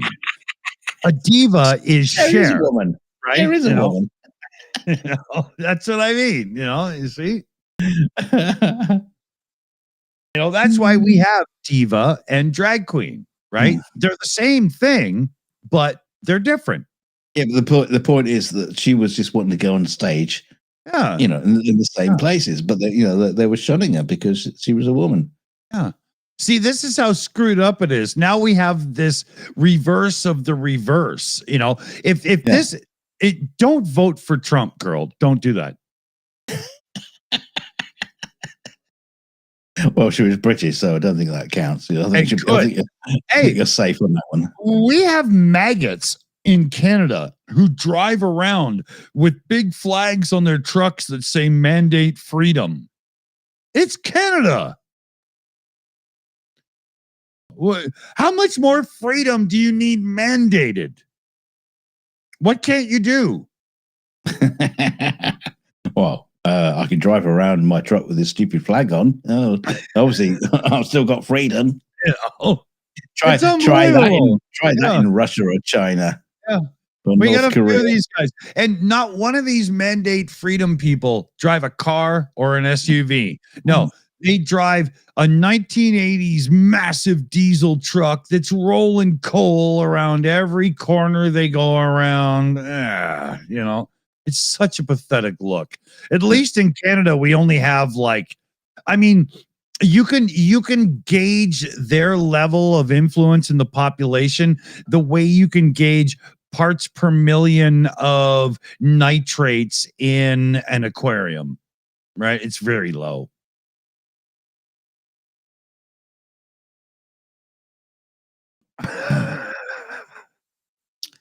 You had to bring in your aquarium knowledge into them. Hey, it's a good reference. Never mind. It's smell.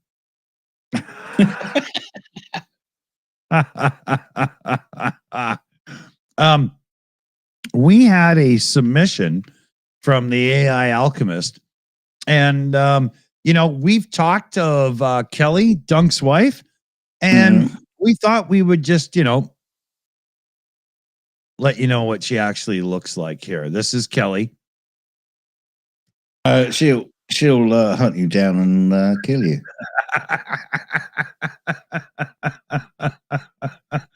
That's from Carpasian AI Alchemist in the chat there.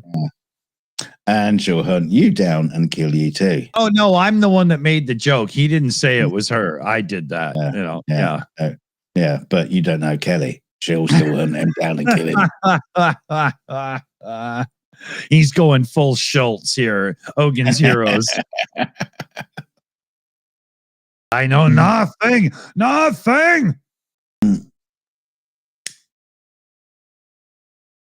Man, when you look back on Hogan's Heroes as a TV show, turning a Nazi concentration camp into a comedy, that's balls. It's very British. It wasn't a concentration camp. It was just a prisoner of war camp. Okay. It's Nazis weren't overly known for letting people go once you had. They were Luftwaffe officers. They weren't SS. Okay. Anyway, turning that into a sitcom was this weird American reaction. No offense, but to wars going on at home, Vietnam and stuff and so on. And so why not turn it into something palatable and acceptable and make a sitcom out of it? It was a strange thing, man, when you think back on what was truly going on in the world. And my 7-year-old ass was sitting there going, stupid Nazi. Yeah, man. Oh yeah, they're always getting. That was the whole point of the show. They're always getting won over the Nazis. Oh god! Or should I say the officers? The German. Can't call them Nazis. They're German officers. Yeah. But a strange story behind the guy who starred in that, because he was a bit of a perv. Who? There was the guy, the lead role in Hogan's Heroes. I don't remember. I can't remember his name. Felix would know, but he's off with grandma tonight. Yeah, no, but there was a strange thing, and he was murdered, and there was Bob Crane. Yeah, Bob Crane. Wow, really? Yeah, there's a great film about all this. That shows the sort of, because he used to take photographs of ladies, and he started building up a photograph thing. And there was a guy on the production who was really into video and audio and stuff like that. And he showed him video cameras, and you can record stuff. So they ended up like bringing girls around to the place. Oh, dude, really? Yeah. And they ended up into like strange threesomes and stuff like that. And and Bob Crane was he was, they found him with like his head caved in. Whoa. Yeah. Very, very, very strange. Very, very strange story. Oh, I didn't know any of this. Yeah. Yeah. Holy, what did this happen like years back? Because I mean, he wasn't exactly a young man in Hogan's Heroes, right? Yeah. No, it definitely happened a long time back. Yeah, because he already had like a bit of a sagging jowl thing in Hogan's Heroes, right? He must have been in his late 40s or something, Yeah, because Bob Crane, after Hogan's Heroes, the show was cancelled. He had a real hard time. He ended up like doing stupid like dinner theater type stuff. It went full Eric Roberts, where his career just imploded. Yeah, it just went bad, and he ended up hanging out with this guy, and they're doing their sordid videos and stuff. Wow, it just got weird. But yeah, I don't think the case was ever solved. Wow. Yeah, he was. He's dead in 78. Putin's cat says he was 49 years old. Yep. Yeah. Wow. Wow. I had no idea, man. Yeah, no, neither did I. I saw. The thing is, I saw the movie about Bob Crane because because I remembered Hogan's Heroes as a kid, almost like a weird fever dream. Was I sure I saw that series? Yeah. And Oh, I I saw was this. a big fan, and I've never forgot Yeah. it. For So me, so I Hogan's saw the film. Heroes. I saw the film and then went back and rewatched Hogan's Heroes again. For me, Hogan's Heroes, Welcome Back, Kotter, and WKRP in Cincinnati are the three shows that stand above others, like that I remember. For I can remember the strangest little quotes and scenes and stuff, and yeah. And for Yeah, Hogan's well, Heroes, I remember it. I've not rewatched it since I was a kid, but I still remember so many. Like anytime I see a clip, I know exactly what's going to come. Right? Yeah. It's really. Guess the joke is coming. Yeah. I think the entire series is on YouTube. I think that's where I rewatched it. Oh, okay. Yeah. Speaking of which, I've said it before, but I pay for YouTube Premium to make sure my son doesn't have to watch too many crazy adverts that, if you're not paying for YouTube Premium, some of the batshit crazy stuff that comes up, right? Well, my son, being on the spectrum, he'd fucking sit there and watch that stupid ad for 20 minutes and go, really? Green painted aliens built the pyramids, right? It'd be a bad thing, but I need to shave my balls. Yeah, exactly, right? So, but very recently, he discovered that, and I didn't think of this, I'm sad to say, but we have a Plex server full of music, and a lot of it's stuff he likes, but he doesn't use it for music. He only uses it for video. He recently discovered that his Google Home speaker in his bedroom is connected to his YouTube account, which gives him YouTube Music. Right. So I connected the Google Home speaker to his Edifier bookshelf speakers in his room. So now it doesn't use proper audio. Yeah. And it doesn't use the speakers for when he's talking to it, but when he goes to play music, it does. And for like 2 weeks now, man. Oh, that's better. Yeah, he's just Google play this, and he's rocking out, and the house is bouncing to great music, and yeah, is it cool, man? Oh yeah, I'm loving it. What if he gets into 80s synth pop? His taste in music You is won't like it phenomenal. then. But his taste in music is very much based on mine because I raised him.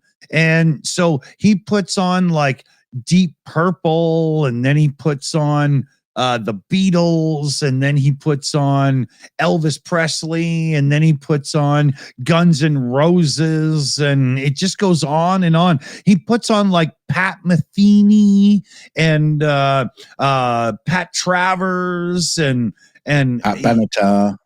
Actually, he likes her very much, and same with what's her name? Girls Just Want to Have Fun. That cool chick from the 80s. What's her name? Oh God, I had it on the tip of my tongue and I've lost it. Her video with his name, the old wrestler and stuff, was so badass. But anyway, he loves really good tunes. Like Cyndi Lauper. Thanks, Spider Fate. He could put on tunes all day and we rock out. He puts on The Who, he puts on Loverboy, he puts on Elton John, Billy Joel, Bob Seger. It just goes on and on. It's awesome.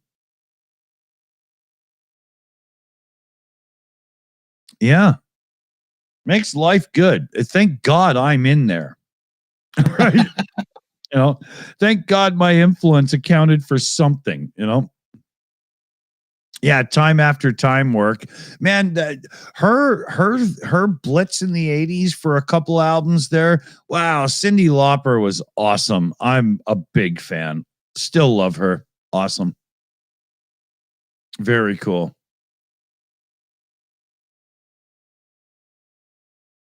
Oh, Smoke on the Water, UTV and Ham, Deep Purple. We could go on and on, but Yeah. But for me, when it comes to Deep Purple, I always go to their 80s release, Perfect Strangers, because I was lucky enough to see that tour in Canada. It was unbelievable to be my age and see Deep Purple, right? It was so cool. It was awesome.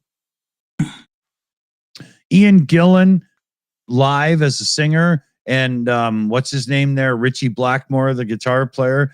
To see those guys go off and barely ever miss a note, and it was so awesome. It was amazing. Oh yeah, that was so good. Or playing to a tape track. Oh yeah, no such thing, right? You know, it was so good. There was a thing that came up in my YouTube recommendations the other day, and it was for some reason, don't know why, is Sheena Easton For Your Eyes Only. Oh yeah. Right. So there was this video, and it was like Sheena Easton on some show. Right, hang on, let me finish. She gets credit for leading a lot of men or a lot of boys to masturbation. Yeah, but that was Prince years. No, so there was this video of her singing "For Your Eyes Only" on some TV show. Yeah, you do. Yeah. You know, you're on a show, you get to sing this.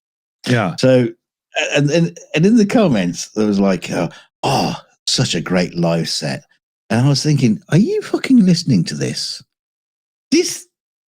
She's miming to the single. It's the exact same recording, because there was another video of her singing live, For Your Eyes Only, and it sounded completely different, because nobody can sing, and you can't get all the sounds, even her to match. Even her, she went into the studio, tracked it 5 times, and they picked some cut and paste moments and put together the track. That's how it was, even in the 80s, man. Exactly. I went to school for this in the 80s. I fucking know, right?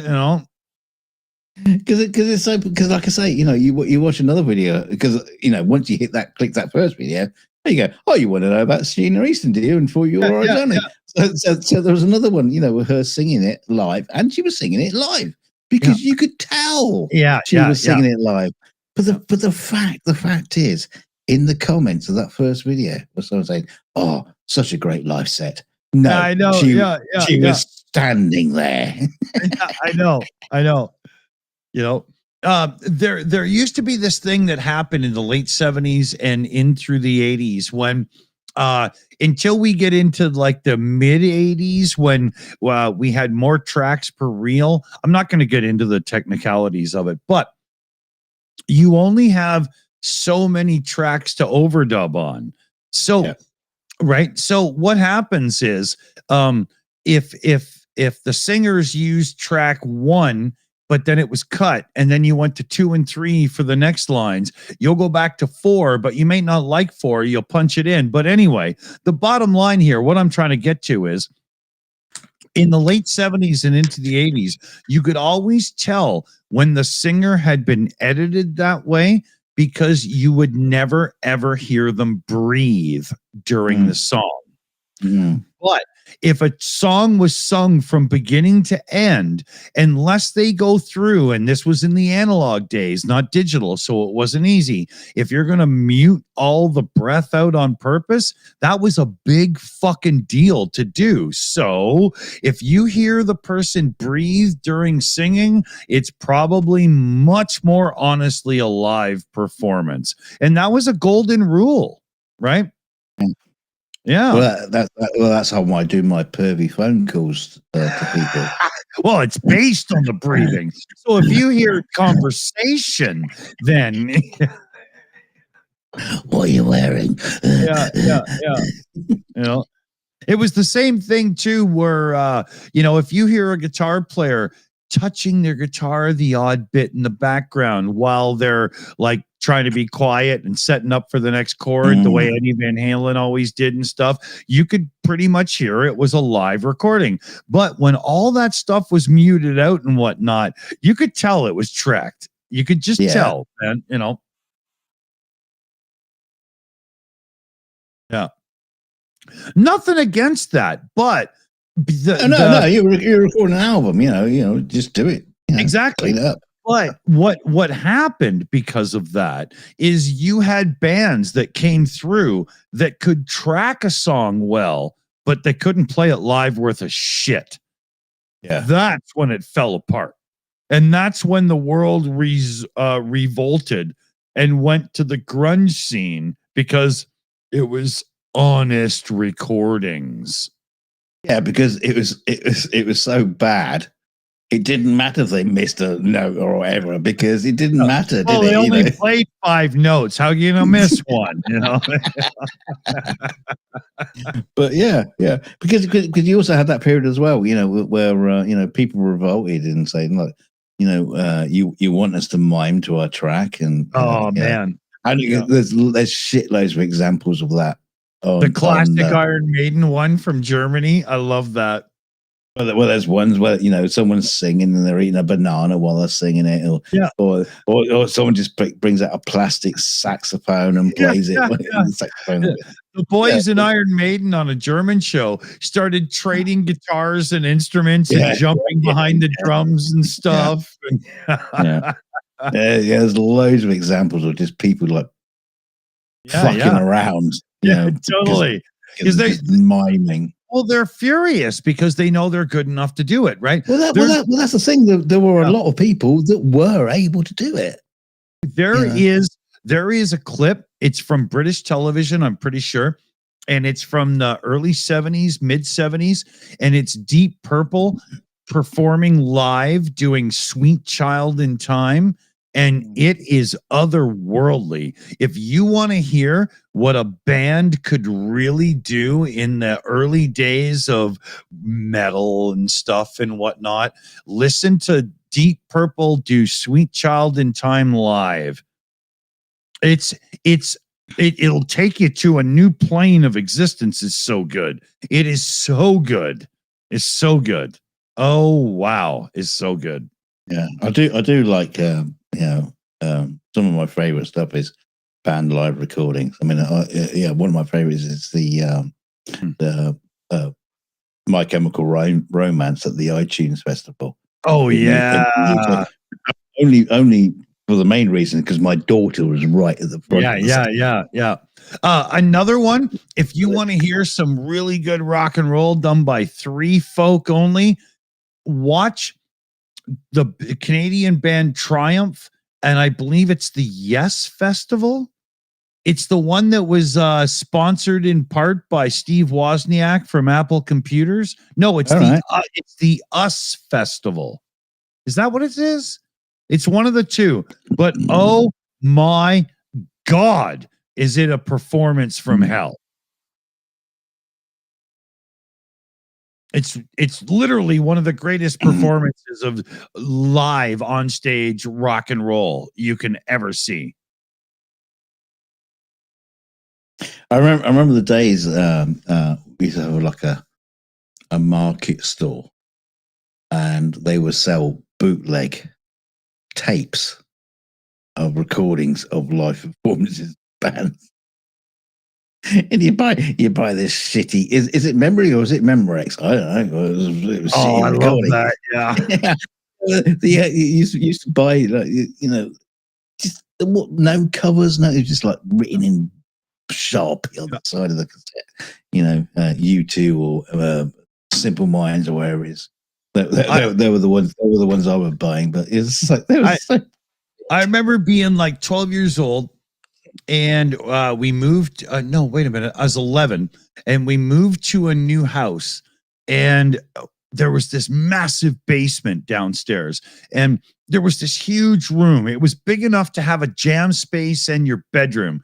And my folks let me have that as my hangout room. It was unbelievable. And then after we got moved in, we went down to the stereo shop in town. and I got myself a system. And Oh.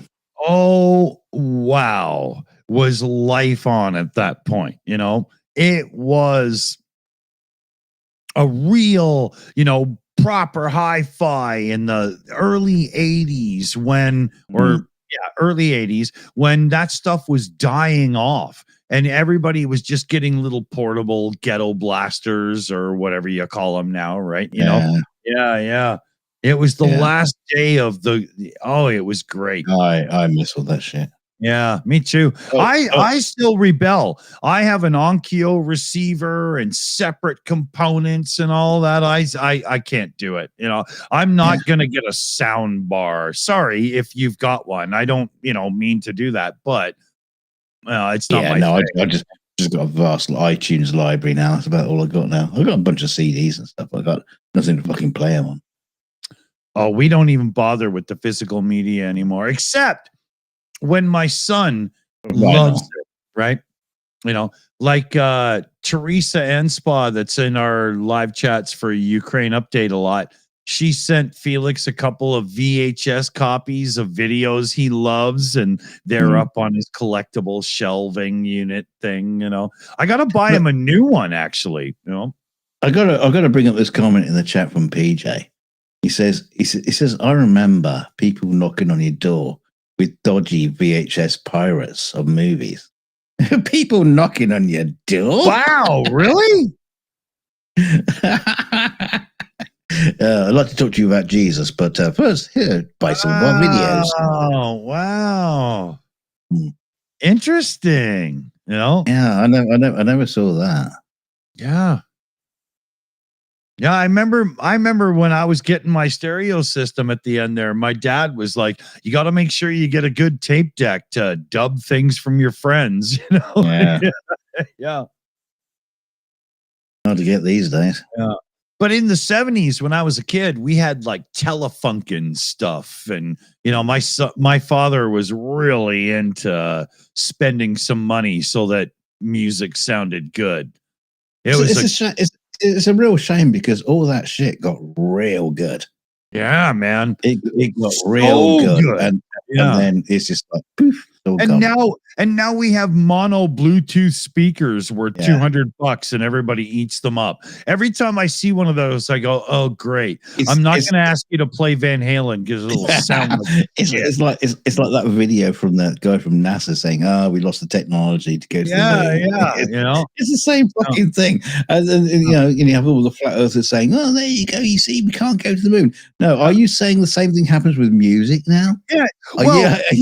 We've lost the technology to make decent tape decks and record players. It's actually got to the point where now we have high fidelity MP3s or, compressed audio or whatever. And people are now spending extra to get the dynamic range and stuff that we always had in music. Because, once we got into that, I hate to loop everything into one thing, but techno era, everything was compressed and pushed to the loudness max, right? And so for me, I want to sit back and listen to, Pink Floyd or something, and I want to hear the whole record from start to finish and all it has. So I've built a system that can handle dynamic range, right?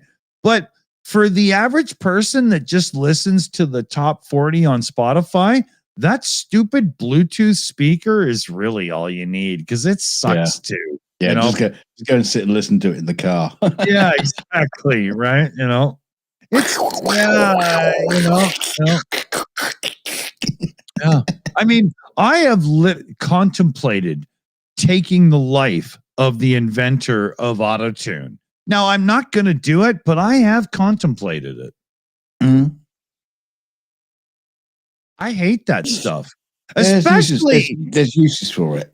No, there just isn't. But no, there is. No, there just isn't. But I really despise it when it's applied to somebody who can actually sing.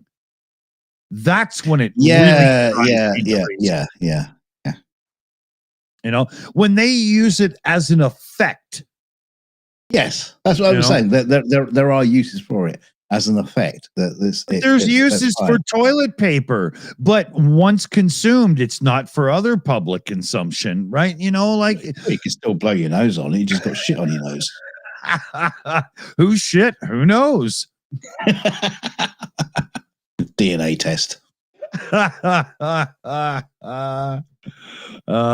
Probably has something to do with DEI.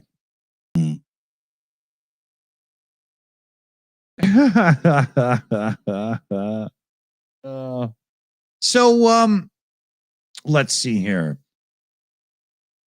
Time, who cares? Opinions, they kind of matter. Topics, we might be lagging. What you talking about, Willis? I'm giving a rundown on the technical aspects of this conversation we call a live show. What? Who's? It's like President Trump in his groceries. Yes, Trump. Yeah. Trump. Trunk. You know, he's the elephant. Yeah, President Trunk. Orange Trump put together. Orange like groceries. No, the show is like groceries. It's just a bag where you put lots of different things in it. Yeah. Not eggs though, because you know we don't have the chickens. You can't afford them. You know, if you were somebody who made like pancake powder, you know, those boxes, would you even bother selling the version that needs eggs added, or would you just sell the add water complete one at this point, right? Because I don't like the add water one. I keep one as a reserve in case I fuck up and don't go to the store. But when I make my son a waffle and, you know, sausage and scramble eggs or whatever in the morning, we eat breakfast well. I make it from scratch, right? You know, I have seen a recipe where you make a flatbread. It's a bit like a pancake, but it's just literally flour and water, and it's fried in a pan. So that's called panic. You might be going down that route. Yeah, exactly. Yeah. If you can afford the flour or the water. Yeah. I every time I go to the grocery store now, I'm like, holy fuck, what it's gonna be this time, you know. You never know. I know. Yeah, a bottle of Pepsi's up 30 pence. I noticed. We don't drink soft drinks. I have no idea. Well, I'm not saying you do. I'm just saying, you know, I just noticed that it went up 30 pence. That's small though. That's okay, you know. Yeah. Let me I'm gonna need like 30 seconds on this one, probably 45, could be 50.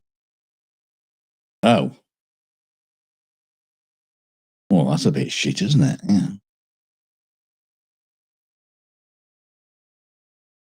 I'm going to bring up.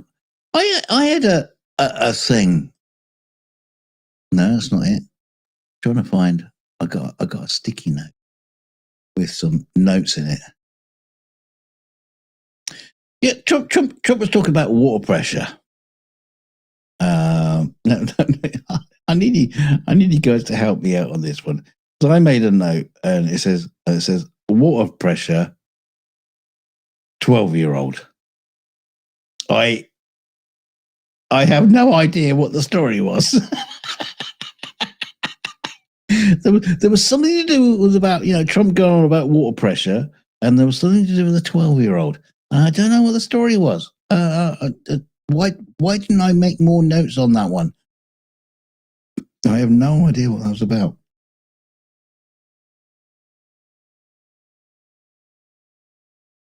Yeah. Trump got his priorities right about shower pressure and an executive order. Yeah, get that water pressure up. Isn't that just called a pump? Yeah. Shills UA says, I'm afraid to even Google that. Yeah. Okay, I tell you what. Let me see what happens if I search with Google.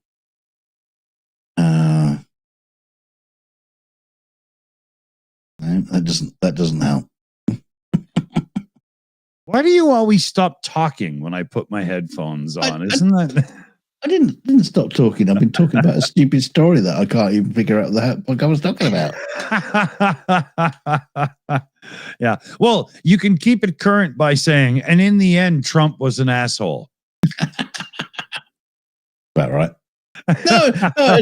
I was just telling people in the chat. Yeah, I got this story, and a note is it's water pressure, 12-year-old, and that was my note, and I have no idea what the story was about. Wow. I'm scared to ask. Yeah. I even Googled it, and nothing came up. But anyway, yeah, nothing came up. You probably didn't have enough lunch.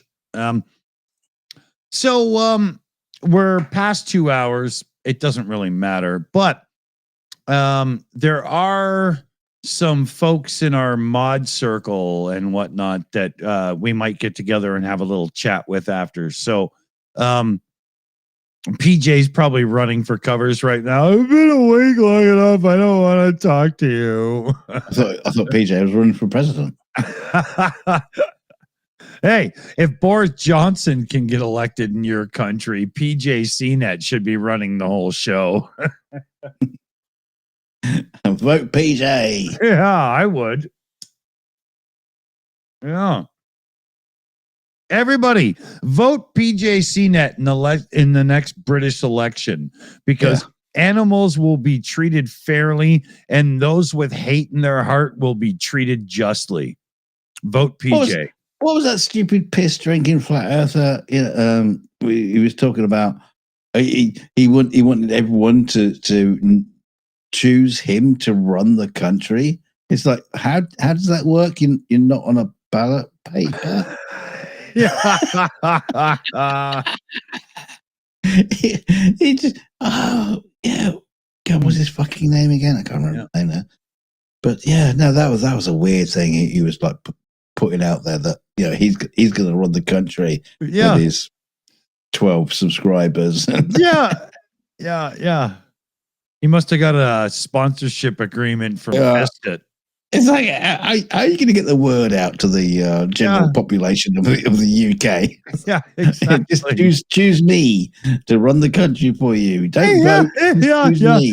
He's going to drive around in his Morris Minor with a sign on top. They're fucking delusional, some of these people. Unbelievable.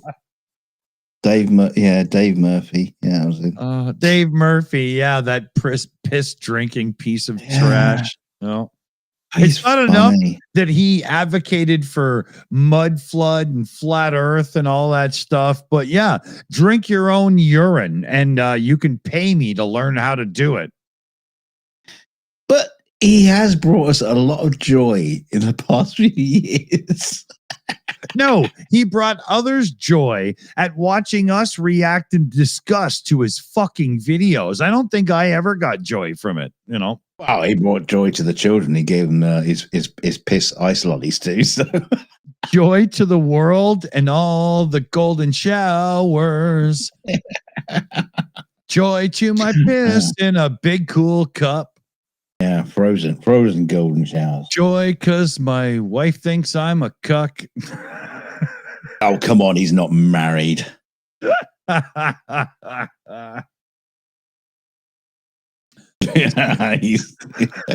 maybe once a time he might have been married, but no, I'm pretty sure. Hey, come on, PJ, you'll know. Is he married? He was married to his right hand until it ran off with his left. He was married to the flat earth.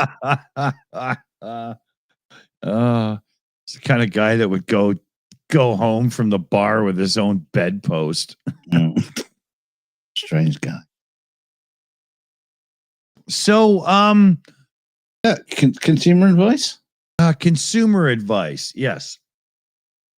Buy as many Nintendo Switches as you can if you're in the UK or China, and then sell them on eBay to the United States. And, that's right. I live close and hide the the import duty. I live somewhat close to Vancouver. We could meet at the port. Or just in a boat. In a bay. Just row out. Thanks for joining us, everybody. Good to hang out. And yeah, if your partner doesn't find you handsome, they should at least find you handy. Yes, and keep your dick in a vice. And don't do that. Don't do that. Well, no, yeah. Well, unless it fits in the grooves, because then it probably won't hurt. Oh, because you didn't say it, so it doesn't. It sticks out like a sore thumb if I say it on its own. It doesn't really work. We gotta get Dunk to watch Red Green, because then he'll know more of the endings, right? Because that's where they come from. Yeah, we need you to have a Commodore 64 shaped guitar thing that can help in production.